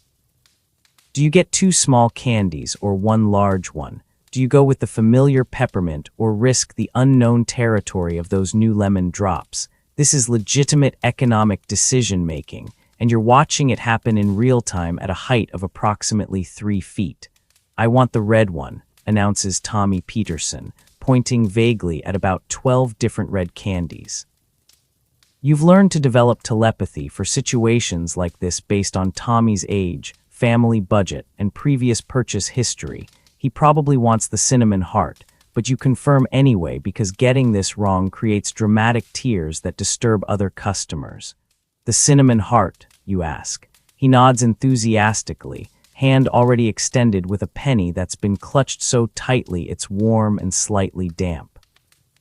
One quirky historical detail that rarely makes it into history books: many general store owners in this era developed ranking systems for children based on their candy-buying behavior and trustworthiness. The well-behaved kids who made quick decisions and didn't touch everything got subtle preferential treatment, maybe an extra piece of candy, or first access when new inventory arrived. The children who whined, touched merchandise they weren't buying, or tried to steal got the slower service and closer supervision. You have mental categories. Tommy Peterson is reliable customer, messy fingers, parents pay bills on time, treat well. The Miller twins are watch carefully. One of them definitely pocketed peppermints last month. The candy transaction process is its own choreography. You open the glass case, keeping yourself between it and the children because unsupervised access would result in catastrophe. Use the small metal scoop to retrieve the selected candy. Drop it onto the brass scale to verify weight. Most penny candies are sold by weight, roughly 1 ounce per penny. Then wrap it in a small piece of paper or drop it directly into eager hands. Times this by 6 children, all wanting different things, all simultaneously telling you their selections, and you've got a transaction complexity that rivals corporate mergers. "Can I have 3 of the no, wait, 2 of those and 1 of actually, can I see the peppermints again?" This is Sarah Henderson, age 7, suffering from analysis paralysis at the candy counter. Her mother is across the store examining fabric and has clearly decided that you're providing free babysitting while she shops. This is common. Parents arrive with children, give them a penny for candy, and then disappear into the merchandise aisles, trusting that you'll supervise their offspring while they conduct actual shopping. You've become the town's unofficial childcare provider, and your qualifications are owns a store and hasn't let a child die yet. Historians still argue whether general stores served a legitimate childcare function, or whether storekeepers were just tolerating children because refusing family customers would be bad for business. but from where you're standing, watching little Emma Miller try to climb the candy case for a better view, the distinction is academic. You're keeping children from injuring themselves, from stealing mostly, and from destroying merchandise, which technically qualifies as childcare, even if nobody's paying you for it. The noise level is remarkable. Children don't browse quietly, they narrate their entire decision-making process. They argue with siblings about optimal candy choices. They ask questions that start with why and never really end. Why is that candy red? Why do peppermints taste like that? Why can't I have 6 candies for 1 penny? Why does Tommy get to go first? Why is the sky blue? That last one isn't even related to candy, but you're expected to answer anyway, because apparently you're also the town encyclopedia for anyone under 4 feet tall. You've learned to watch for theft without being obvious about it. Children are not sophisticated criminals, but they're enthusiastic amateurs. The classic move is to grab candy while you're distracted with another customer, then casually drift toward the door. You've developed peripheral vision that could qualify as a superpower. You can measure out flour for Mrs. Patterson while simultaneously tracking the Miller boy's suspiciously bulging pocket. Tommy Miller, you planning to pay for what's in your pocket, or should I talk to your father? He freezes, returns the pilfered licorice whips, and you decide not to escalate because embarrassing children in front of their peers creates enemies for life. The other challenge: children touch everything. You've got a strict policy that merchandise stays on shelves unless you're actively showing it to a paying customer, but children either haven't heard this policy or consider it a friendly suggestion. You watch them grab fabric bolts, poke tools, rearrange canned goods, and generally treat your carefully organized inventory like a Hansen Museum exhibit. Please don't touch that becomes your most repeated phrase, running neck and neck with put that back and where are your parents. Some children are genuinely delightful. Little Emma always says please and thank you, counts out her pennies carefully, and leaves with a smile that could melt steel. She's a joy to serve and a model customer who makes you think maybe children aren't so bad. Then her brother knocks over a display of soap bars while pretending to be a horse, and you're reminded that children contain multitudes, most of them chaotic. The candy counter generates minimal profit, the margins are thin, and the labor is intensive, but it's essential infrastructure for keeping children occupied while their parents shop and for building customer loyalty. Today's penny candy customer is tomorrow's adult buying flour on credit, and you're making long-term investments in customer relationships, one sticky transaction at a time. Sarah Henderson finally makes her decision, 2 lemon drops. You scoop them out, hand them over, and watch her skip away with the satisfaction of someone who's made an excellent financial decision. Behind you, the Miller twins are eyeing the jawbreakers. This is going to be a long afternoon. Over in the corner behind your counter, you've got another hat to wear, postmaster. That's right, you're not just selling beans and measuring fabric, you're also a federal employee responsible for the United States mail system in your town. The government pays you approximately $47 per year for this privilege. That's actual 1905 compensation for a 4th-class postmaster in a small town, which works out to about 9 cents per day, barely enough to cover the headache of managing everyone's correspondence while simultaneously running a retail operation. But the post office contract comes with prestige and guaranteed foot traffic, so you accepted it and built a sorting station into your store layout. The post office section occupies maybe 6 feet of wall space behind your counter, and it's its own little bureaucratic universe.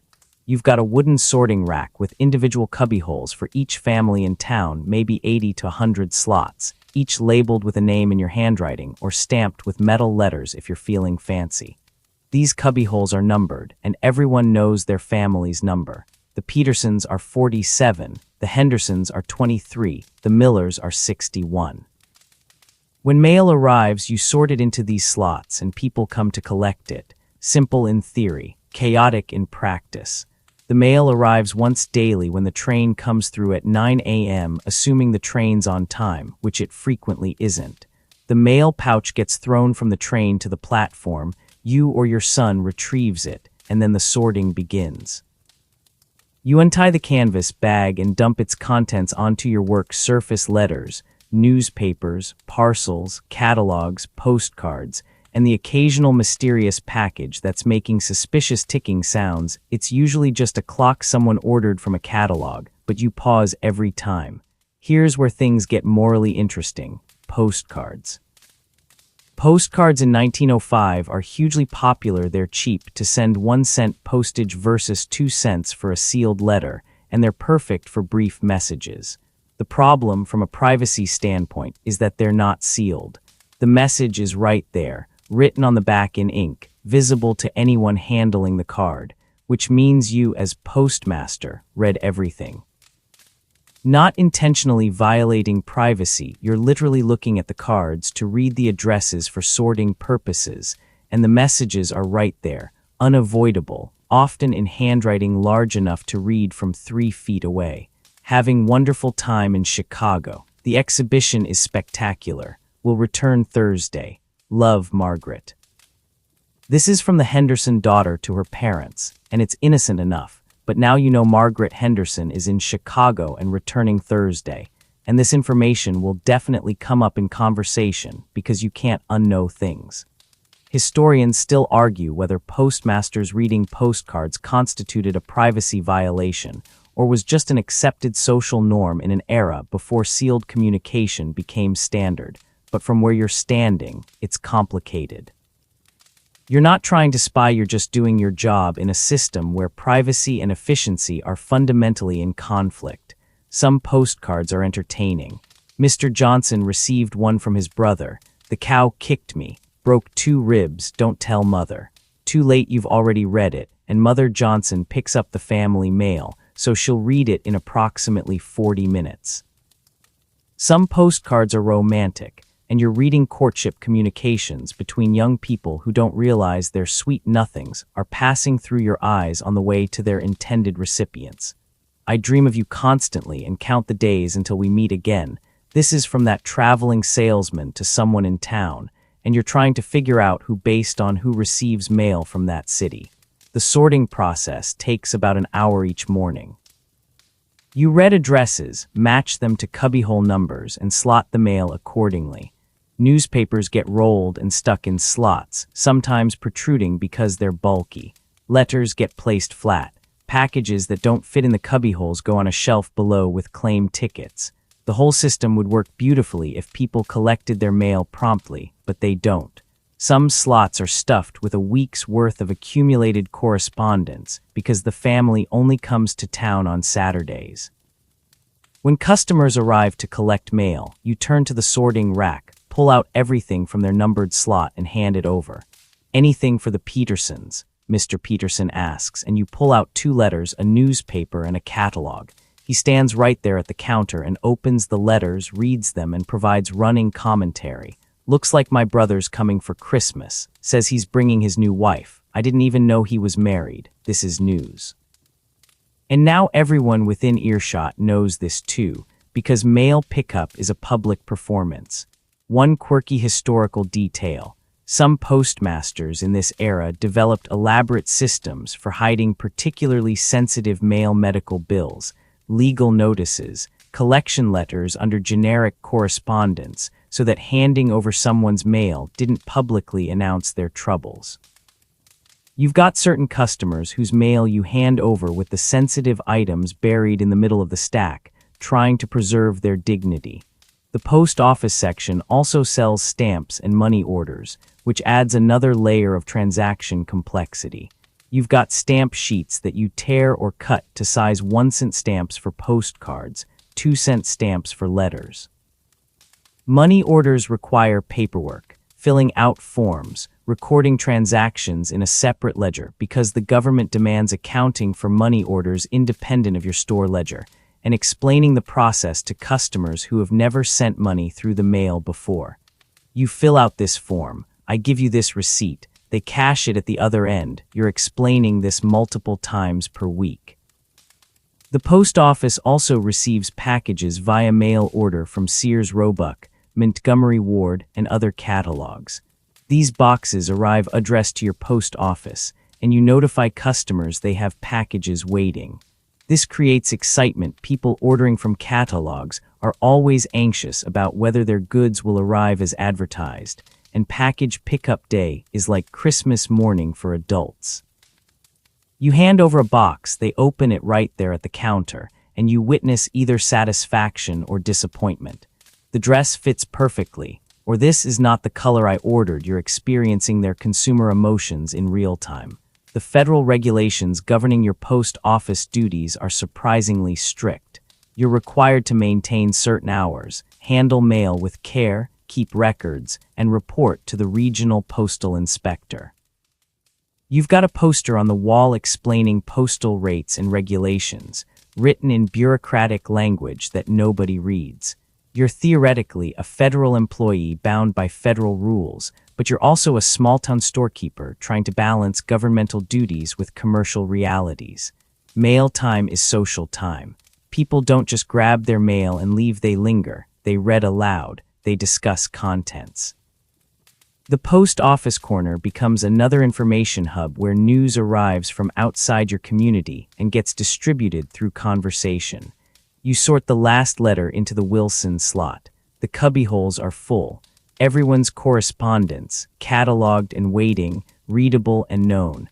Privacy is a luxury that hasn't reached the post office yet. It's Saturday, 6 a.m. You opened an hour ago, and already there are 3 wagons parked outside, their horses tied to the hitching posts, families unloading themselves and preparing for what is essentially their weekly pilgrimage to civilization. Saturday is the day farm families come to town. It's shopping day, social day, gossip day, and occasional fistfight day, all compressed into 12 hours of controlled pandemonium that will test every ounce of patience, stamina, and conflict resolution skill you possess.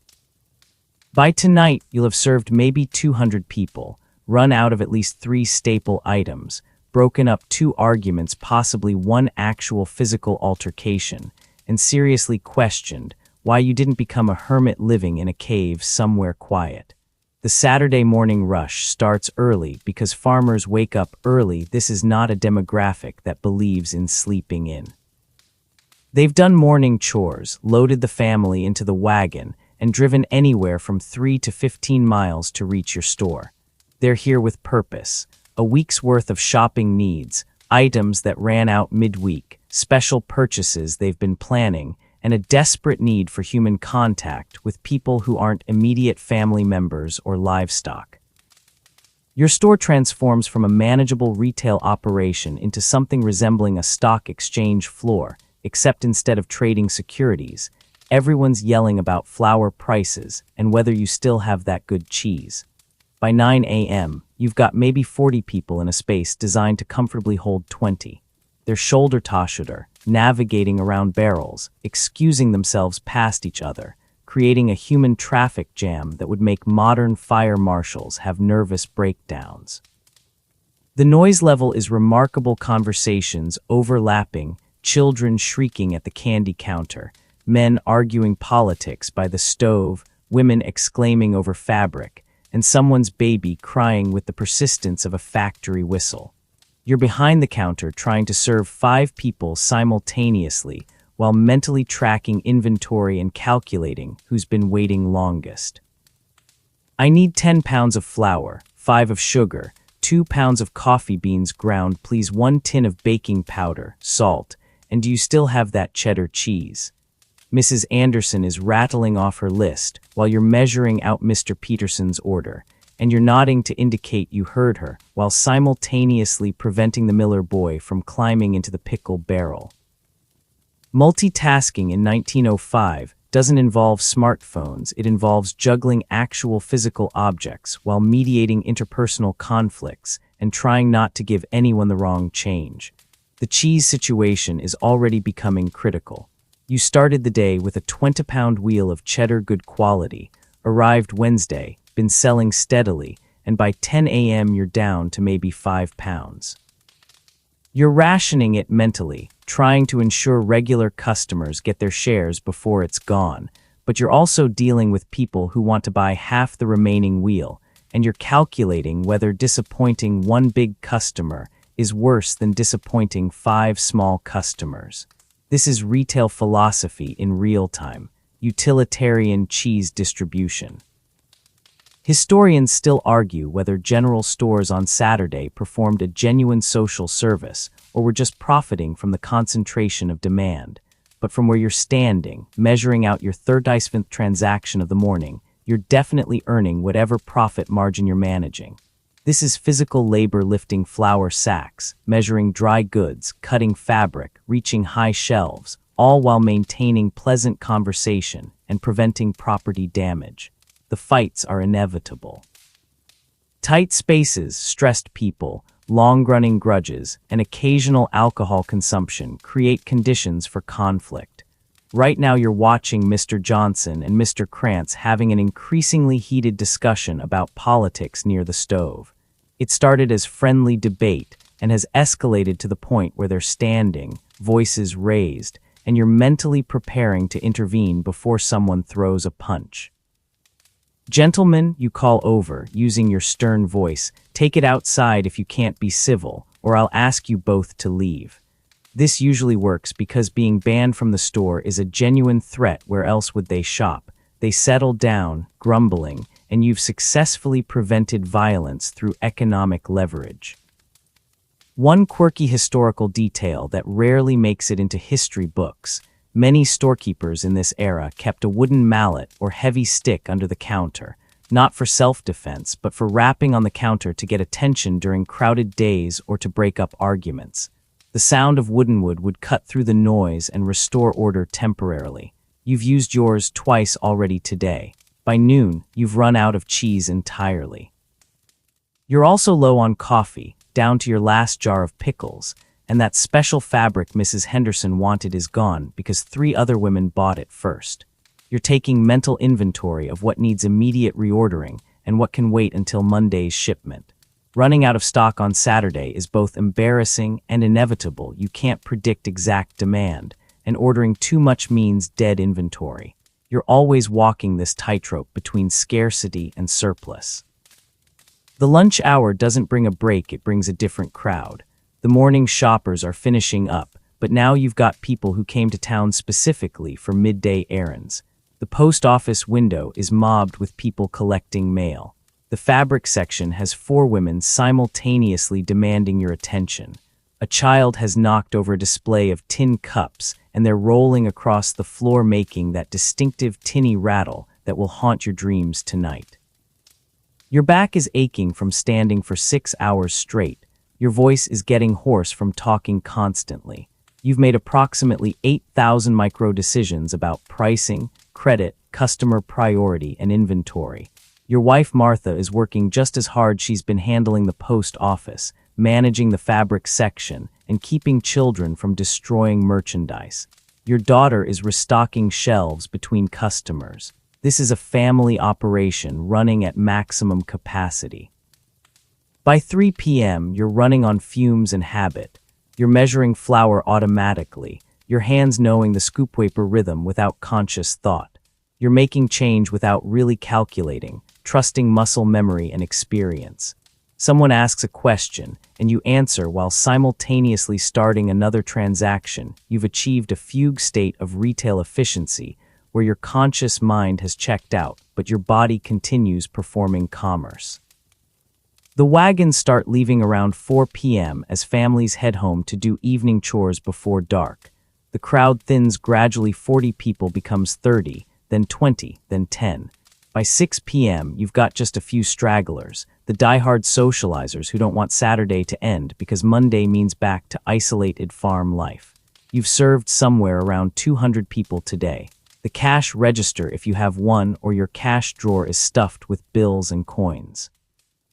The credit ledger has 50 new entries. You're completely out of cheese, low on multiple staples, and your store looks like a tornado passed through. Merchandise displaced, floors dirty, everything needing reorganization. But you did it. Another Saturday survived. The door closes behind the last customer.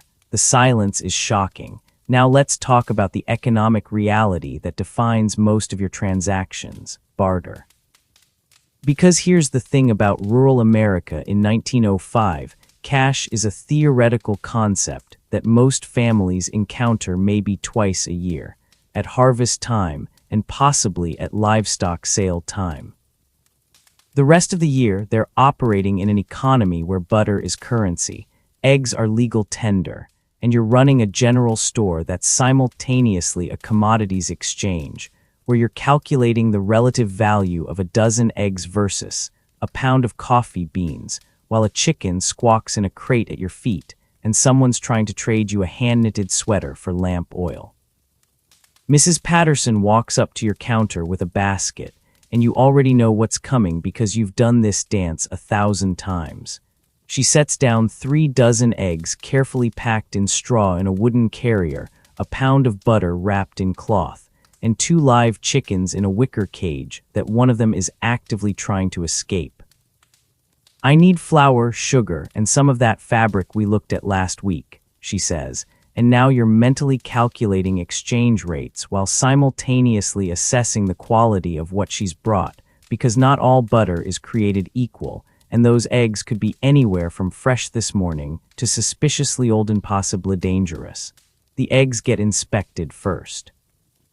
You're looking for cracks, checking sizes. Large eggs are worth more, and if you're being thorough, you're holding them up to lamplight to check for freshness. Fresh eggs have small air pockets. Old eggs have large ones. These look good, clean, uncracked, probably laid in the past day or two. Current value: eggs are trading at about 12 cents per dozen in town, so 3 dozen equals 36 cents in store credit. That's your opening position anyway. The butter is trickier.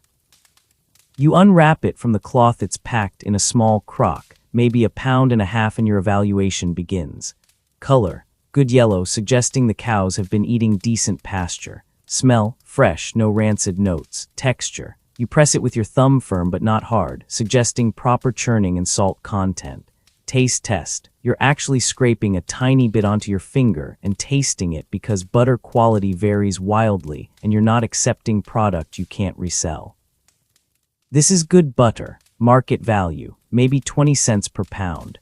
You're calculating. 1.5 pounds equals 30 cents credit. Historians still argue whether the barter economy of this era was inefficient compared to cash transactions, or whether it was a rational adaptation to cash scarcity. But from where you're standing, calculating the comparative value of poultry and grain products, efficiency is less important than survival. These families don't have cash, they have productive resources: eggs, butter, chickens that they can exchange for things they can't produce themselves, manufactured goods, specialty items. You're the intermediary making this exchange possible, and you're taking risk and markup for that service. The chickens are alive and unhappy about it. You're examining them through the cage. Good size, healthy looking, probably 5 or 6 pounds each when dressed. Live chickens are harder to value than eggs or butter because you need to either sell them live to another customer, process them yourself, or keep them and integrate them into your own flock. Market value for live chickens: maybe 30 to 40 cents each depending on quality. These look decent. You're offering 60 cents total. So Mrs. Patterson has brought approximately 1.26 in barter value. Your calculation, which may or may not match her calculation, and negotiation may ensue. She wants flour 4 cents per pound, sugar 6 cents per pound, and fabric 10 cents per yard. You're pulling out your account ledger to track this because barter transactions are complex. Part of her credit comes from the goods she brought. Part might be cash if she has any, and the difference might go on her account as credit or debt, depending on which way the transaction balances. "I'll give you $1 even for the lot," you offer, knowing you're lowballing slightly because you need to resell these goods at a profit, and you're taking storage risk and quality risk. Mrs. Patterson counters, "Those are premium eggs and the butter is fresh churned this morning. $1.30. You settle at 1.15 because you're both professionals at this negotiation dance, and you've reached the zone where you're both slightly dissatisfied, which probably means it's fair. One quirky historical detail that rarely makes it into history books: many storekeepers kept separate barter ledgers, tracking goods received in trade, their condition, resale prices, and profit margins. This was essential for understanding whether accepting barter was actually profitable or just creating an illusion of commerce while you slowly went broke storing other people's chickens. The transaction continues. You measure out 10 pounds of flour 40 cents, 5 pounds of sugar 30 cents, and cut 3 yards of the fabric she wants 30 cents. That's $1 even. She still has 15 cents in credit, which you write in the ledger under her account. Credit, 0.15 from eggs, butter, chickens, 1171905. She can use this credit next week, or it'll accumulate with other transactions, or eventually it'll get folded into her family's larger account balance that gets settled at harvest time. But you're not done with this transaction yet. Now you need to deal with the products you've acquired. The eggs go into your egg storage. You've got a cool corner where you keep eggs you've received in trade, rotating stock, so older ones sell first. You'll resell these as farm fresh eggs to customers who don't have their own chickens, marking them up to 14 or 15 cents per dozen. The butter goes into your ice box if there's room, or into a cool cellar if there's not. You'll sell it to customers who don't churn their own butter, again with markup. The chickens are going in a cage out back, where you keep small livestock you've received in trade until you can sell them or process them. The complexity multiplies when you've got multiple barter transactions happening simultaneously. Right now you're also dealing with Mr. Jensen, who wants to trade 3 bushels of potatoes for various goods. Potatoes are bulky and you don't have infinite storage, so you're calculating how many potatoes you can reasonably accept before you're just operating a potato warehouse that occasionally sells dry goods. You've learned to refuse some trades. I appreciate the offer, but I'm fully stocked on potatoes. Do you have anything else? This creates awkward social situations because you're essentially telling customers their productive output isn't valuable to you, but business is business. Some families try mixed transactions, part barter, part cash, part credit. I've got $2 cash, this butter, these eggs, and can I put the rest on account? You're juggling 3 different payment methods in one transaction, updating multiple ledger entries, and making sure the math works out correctly because errors here create disputes that can poison customer relationships for years. The record keeping is genuinely challenging. You've got your regular sales ledger, your credit ledger, and you're mentally tracking your barter inventory: 12 dozen eggs in storage, 4 pounds of butter, 2 chickens, 6 bushels of potatoes, and that hand-knitted sweater that you accepted in a moment of weakness and now can't figure out who to sell it to. You're running multiple inventory systems simultaneously in your head and on paper, and mistakes are inevitable. By end of day Saturday, you've accepted barter goods worth maybe $30 in trade value. Your storage is full of eggs, butter, chickens, potatoes, and miscellaneous items. You'll spend next week trying to sell these goods for enough profit to justify the whole complex system. This is commerce in 1905, part accounting, part farming, part gambling. Cash would be simpler, but cash doesn't exist for most people. So you accept the eggs, calculate the exchange rate, and keep the economic wheels turning through butter and poultry. Welcome to the annual roulette wheel that is seasonal inventory management, where you're placing orders in February for merchandise you'll sell in August, gambling on weather patterns you can't predict, crop yields you can't control, and customer preferences that shift with the wind. You're standing here in early November, looking at a shelf full of canning jars that didn't sell during the harvest season, knowing you ordered too many because last year you ran out and disappointed customers, and now you're stuck with dead inventory that's occupying valuable shelf space during the critical Christmas buying season. This is retail in 1905, an endless cycle of educated guessing, seasonal panic, and occasional spectacular successes that almost make up for the failures. The year operates in predictable cycles, at least in theory. Spring is seed catalog and planting supply season. Customers need seeds for their gardens and fields, tools for cultivation, and fertilizers if they're feeling modern. You started ordering this inventory back in January, which means you were predicting spring demand in the dead of winter, looking at catalogs and guessing what varieties would be popular. how many customers would expand their planting, and whether the weather would cooperate enough that people could actually get crops in the ground. You ordered heavily on tomato seeds because they sold well last year, and moderately on cabbage seeds because cabbage is steady but not exciting. Then spring arrives and everyone wants cabbage seeds. Tomato seeds sit there gathering dust because apparently there's a rumor that tomato blight is spreading and everyone's pivoting to cabbage. You're scrambling to reorder cabbage seeds mid-season, paying higher prices and faster shipping, while those tomato seeds mock you silently from their shelf. This is seasonal inventory in action, constant surprise despite years of experience. Summer shifts to canning supplies. This is critical harvest season, means families are preserving food for winter, and they need jars, lids, rubber seals, and all the paraphernalia of home food preservation. You ordered canning jars in March 6 months early, before you had any idea what the growing season would look like, gambling on how many families would have successful gardens worth preserving.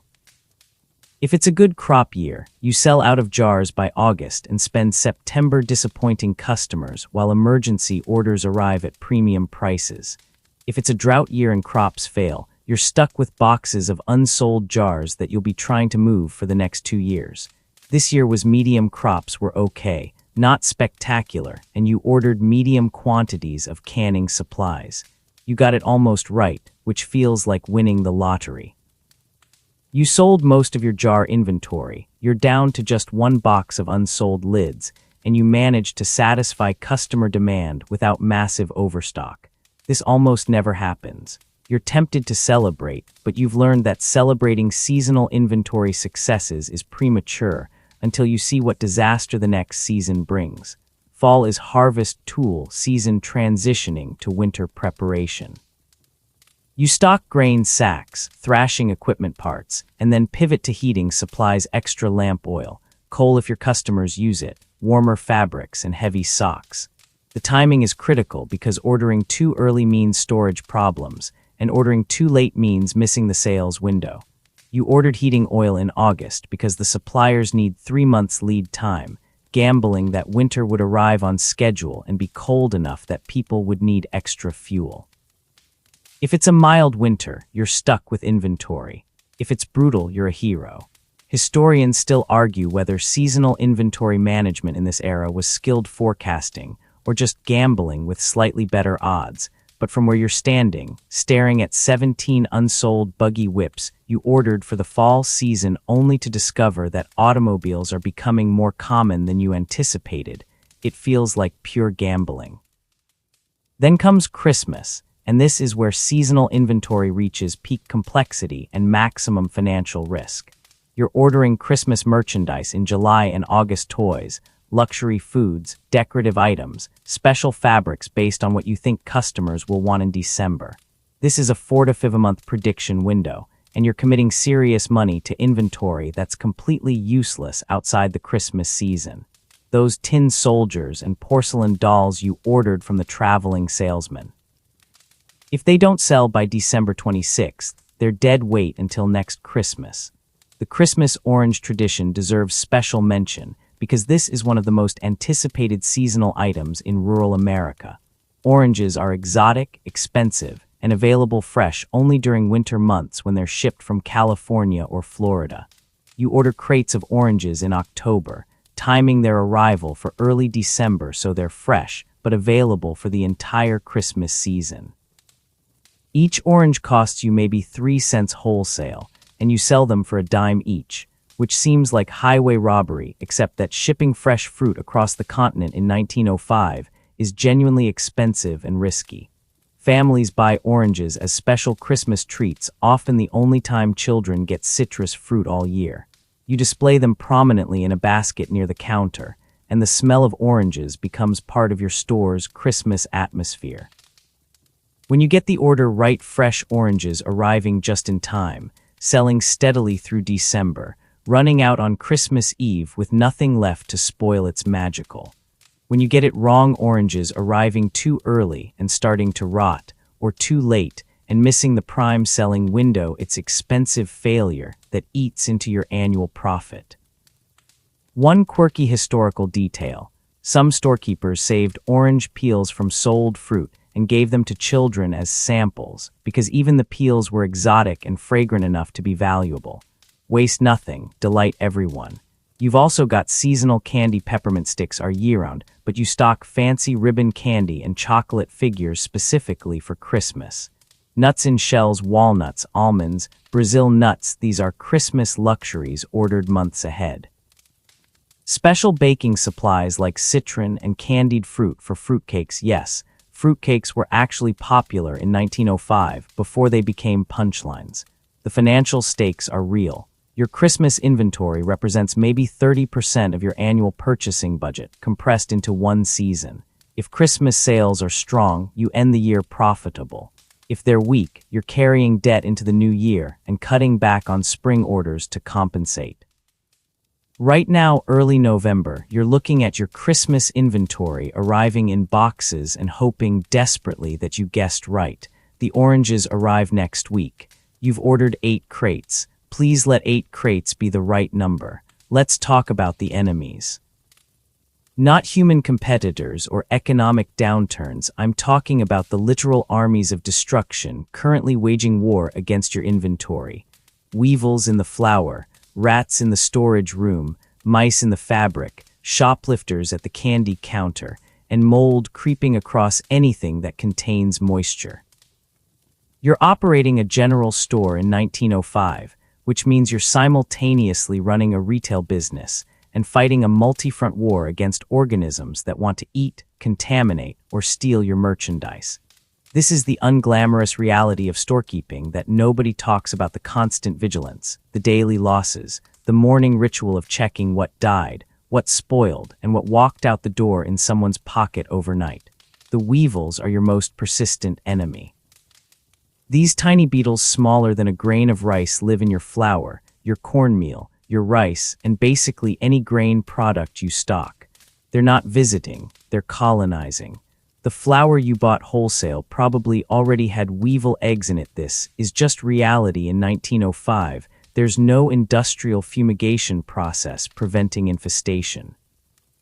Those eggs hatch, the larvae eat the flour, they mature into adult beetles, they lay more eggs, and suddenly you've got a self-sustaining weevil civilization living in your 50-pound flour barrel like they've established a sovereign nation with property rights. Your defense strategy is sifting. Every morning before customers arrive, you're checking your grain barrels, and when you measure out flour for customers, you're running it through a sieve to remove visible weevils and larvae. This is just accepted practice. Everyone knows flour has some bug content, and as long as you're removing the visible ones, customers don't complain too much. One quirky historical detail that doesn't make it into cookbooks: many recipes from this era include steps like sift flour thoroughly, not just for texture, but because thoroughly meant until most of the weevils are gone. But here's the economic problem. Heavy infestations mean the flour is more bug than grain, and you have to throw it out. That's pure loss. You paid for that flour. You can't sell it, and you're absorbing the cost. You've learned to rotate stock aggressively, selling older flour first and keeping newer stock at the back. You've also learned to store flour in metal containers when possible, because weevils can chew through burlap and wood but struggle with tin. The rats are a different category of threat entirely. Rats are intelligent, destructive, and capable of causing catastrophic damage. You've got at least 3 or 4 rats living somewhere in your store or the storage areas. You hear them at night, scratching and gnawing, and you find evidence every morning: droppings, gnawed corners on fabric, holes chewed through bags, and that one time a rat apparently tried to drag an entire sausage into the wall cavity and got stuck halfway, creating a smell situation that haunted your store for a week. Your anti-rat arsenal includes traps, wooden snap traps that sometimes actually catch rats, but more often catch your fingers when you're setting them. Poison, various formulas sold by traveling salesmen with promises of effectiveness that range from legitimate to pure fantasy, and your most useless store cat. Mr. Whiskers was supposed to be a professional mouser, and Ratter, you got him specifically for pest control, but he's developed into more of a sleep on feed sacks and occasionally glance at rodents with mild interest type of cat. You've watched him make eye contact with a rat, then yawn and go back to sleep. You're paying for his food well. He's supposed to eat the rats, but you're supplementing with milk and scraps for pest control services he's not providing. Historians still argue whether cats in general stores served any genuine pest control function, or were just ornamental staff members with excellent PR.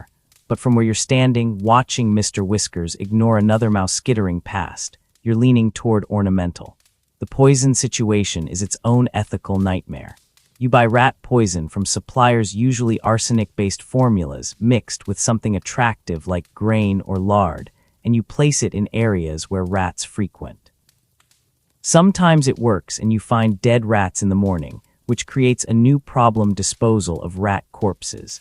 Sometimes the rats eat the poison, go somewhere inaccessible to die, and create mysterious smell situations. Sometimes you worry that a child might find the poison, or that the poison might contaminate food products, or that you're slowly poisoning yourself through casual exposure. Workplace safety in 1905 is mostly try not to die and hope for the best. The mice are everywhere. Smaller than rats, more numerous, and somehow even more annoying because they can squeeze through impossibly tiny gaps. You find mouse droppings in the fabric section. They're nesting in the muslin again, in the food storage of course, and sometimes in the drawers where you keep buttons and thread. You're setting mousetraps every night, those spring-loaded wooden platforms with a metal kill bar, and every morning you're disposing of tiny corpses. On a good day, you catch 2 or 3 mice. On a bad day, the mice have eaten the bait without triggering the traps, and you're resetting everything with fresh cheese or bacon while the mice laugh at you from behind the walls. Then there's the moth situation in the fabric section. Clothes moths lay eggs in natural fibers, wool especially, but also cotton and linen. The larvae hatch and eat holes in your fabric, creating damage that makes the material unsellable. You're fighting moths with camphor balls, cedar chips, and vigilant inspection, but you're still finding moth damage regularly. Every bolt of fabric you pull down gets examined for holes before you cut it for customers, and you're eating the cost of any damaged material. Spoilage is another constant enemy. Remember that cheese wheel from earlier? You're checking it daily for mold. That butter in the ice box, smelling it every morning for rancidity. The produce in the bins. Removing anything that's starting to rot before it contaminates the rest. You're in a constant race against decomposition, and decomposition is winning more often than you'd like to admit. The financial impact of all this pest damage and spoilage is significant. You're losing maybe 510% of your inventory annually to rats, weevils, moths, mold, and general decay. That's pure profit loss you paid for merchandise you can't sell, and you can't really raise prices enough to cover these losses without making yourself uncompetitive. You write it off as cost of doing business and try not to calculate too precisely what it's costing you because the number would be depressing. And then there are the human pests, shoplifters.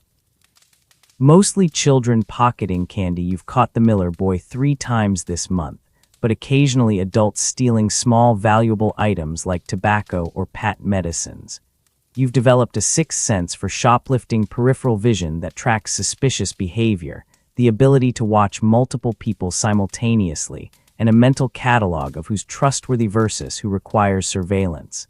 When you catch shoplifters, especially children, you face a dilemma. Call them out publicly and embarrass them. This creates enemies and damages your store's reputation as a friendly place. Let it slide. This encourages more theft and costs you money. Usually you pull them aside quietly. I saw that. Put it back or I talk to your parents. Most kids return the stolen goods and avoid you for weeks. Some adults you ban from the store entirely, risking their family's business but protecting your inventory. You're sweeping mouse droppings, setting traps, checking for weevils, monitoring for spoilage, watching for shoplifters, and mentally calculating losses. This is the unglamorous reality of 1905 retail, a war of attrition against everything that wants to destroy your livelihood. It's 9 p.m. You flipped the sign to closed 30 minutes ago, but Mrs. Henderson showed up at 8:50 begging for lamp oil because her last lamp died and she's got a sick child who needs tending overnight. So of course you let her in, and then Mr. Peterson appeared needing tobacco, and now it's genuinely closing time and you're locking the door with the finality of someone who's been on their feet for 16 hours and is currently questioning every life decision that led to retail entrepreneurship. Your back aches in places you didn't know backs could ache. Your voice is hoarse from a day of constant conversation. Your feet feel like someone replaced your bones with broken glass. But you're not done yet. Now comes the part where you reconcile the day's chaos into numbers that hopefully make sense. The first task is securing the store. You're walking the perimeter, checking windows to make sure they're latched. You had a break-in 2 years ago, and you're paranoid now, making sure the back door is locked and bolted, confirming the potbelly stove is damped down for the night so you don't burn down your livelihood while sleeping upstairs. You're checking the floor for anything obviously valuable that might tempt a break-in artist, putting away expensive tools, securing the tobacco stock behind the counter, moving the cash from the register to the safe.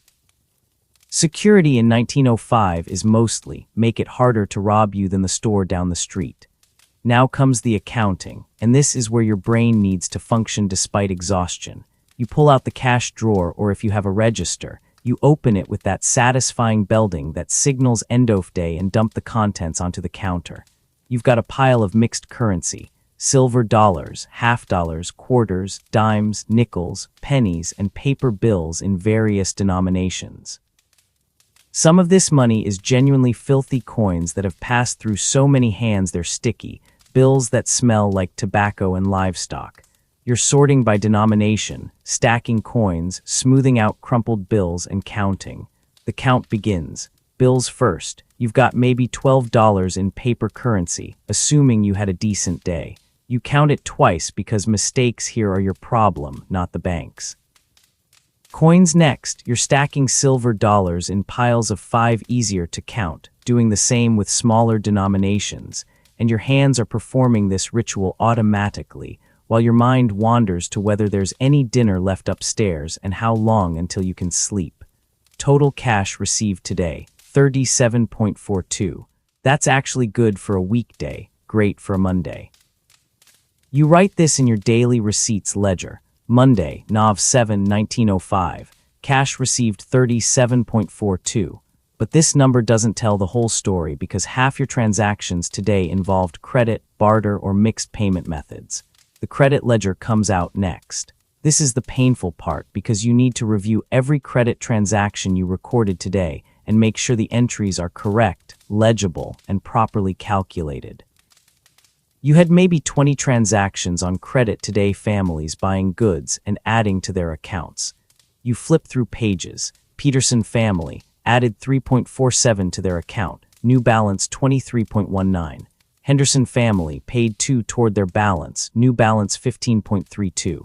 Miller family added 5.12, balance now 47.89. You're getting worried about the Millers that balance is climbing faster than they're paying it down. Historians still argue whether the credit ledger system of this era was exploitative debt trapping or essential community support.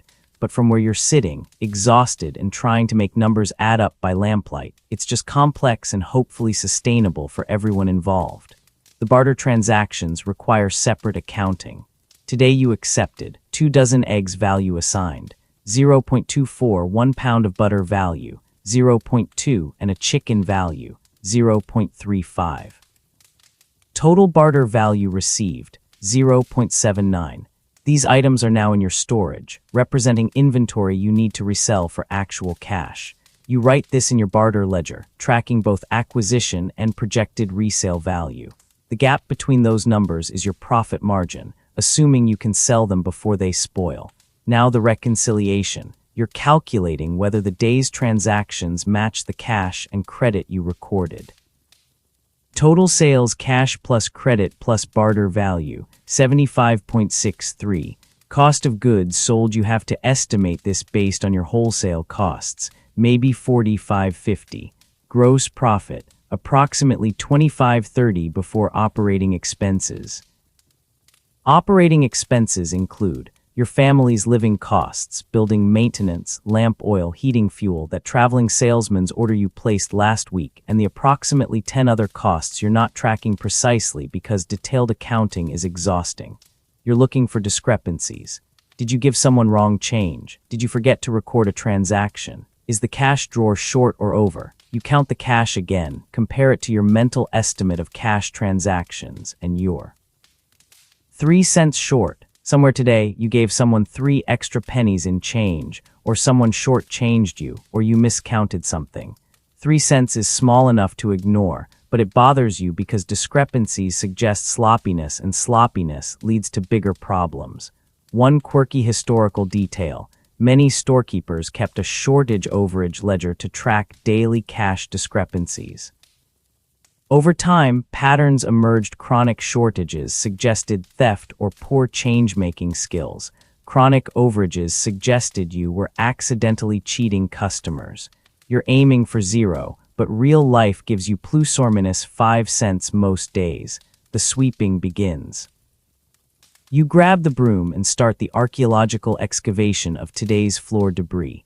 Mouse droppings, of course, sawdust tracked in from outside, tobacco shavings, bits of straw, dropped food items, and that inexplicable wet patch near the pickle barrel that might be brine or might be something you don't want to identify. You sweep it all toward the door, creating a pile of commercial detritus that represents a day's worth of human activity compressed into garbage.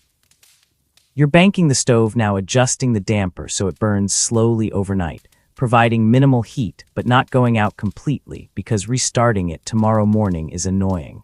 You're trimming lamp wicks for tomorrow, checking oil levels, making mental notes about what needs immediate attention when you open and you check your pocket watch 8 hours. You climb the stairs to your living quarters above the store. The smell of the store follows you: coffee, kerosene, general merchandise funk. It's in your clothes, your hair, probably your pores. Tomorrow is Tuesday. You'll do this again. The lamp goes out. Darkness. Finally, you're upstairs now in what you generously call home, but is really just 3 rooms perched above a commercial operation that never quite stops being your problem. This is your living space, a bedroom where you and Martha sleep. A small room where your children share space and privacy is a theoretical concept, and a combination kitchen-sitting area that doubles as dining room, office, and occasionally storage overflow when the store below runs out of shelf space. The floorboards beneath your feet are the ceiling above your merchandise, and this architectural reality means you're never truly separated from work. You're living inside your job, literally, and the boundaries between home life and business dissolved approximately 20 years ago when you first moved in above the store. The smell situation is what hits you first every time. Your living quarters smell like the store, there's no avoiding it. Coffee, kerosene, tobacco, pickled brine, and that general merchandise funk permeate upward through the floorboards, infiltrate your furniture, settle into your curtains, and basically become your domestic atmosphere. Your clothes smell like the store. Your bed linens smell like the store. When you cook dinner, the food somehow absorbs store smell. So you're eating beef stew that tastes faintly of lamp oil and saddle leather. Visitors comment on it: "I can smell the store from up here." And you stop noticing except when you're trying to sleep, and your bedroom smells strongly of the new shipment of rubber boots that arrived today and is currently stacked 15 feet below your pillow.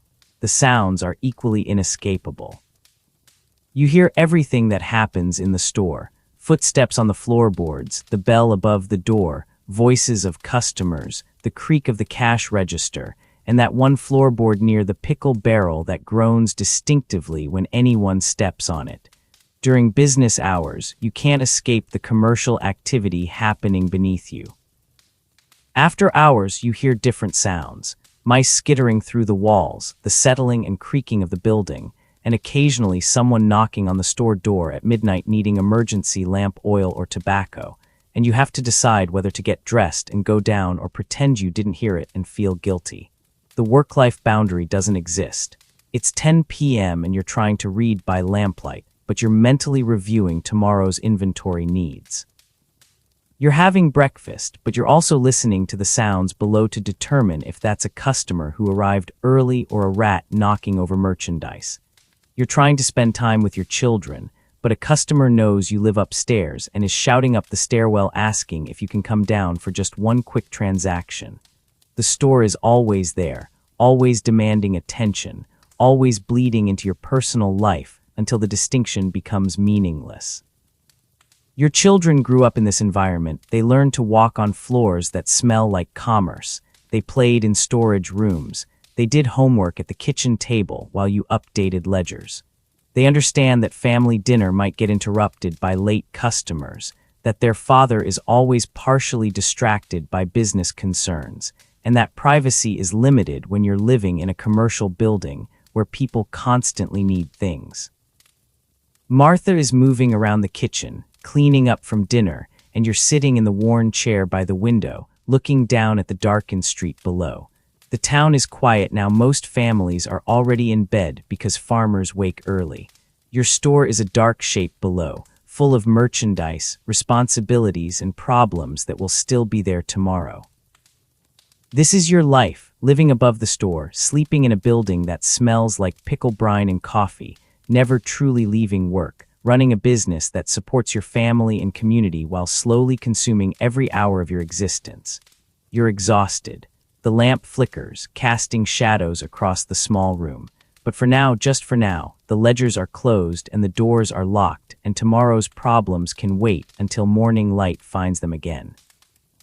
You can hear Martha's gentle movements in the kitchen, the familiar sounds of a home settling into nighttime rhythms, and somewhere below, Mr. Whiskers is probably curling up on his favorite feed sacks, beginning his nightly vigil against mice he'll mostly ignore. The store will still be there at dawn, with its barrels and shelves and endless needs, but right now, in this quiet moment, it feels distant enough to let your shoulders drop and your breathing slow. Outside your window, the November stars are sharp and clear in the cold sky, and you can just make out the shapes of other buildings on the street, the church steeple, the blacksmith's shop, all the familiar landmarks of a small town finding its rest.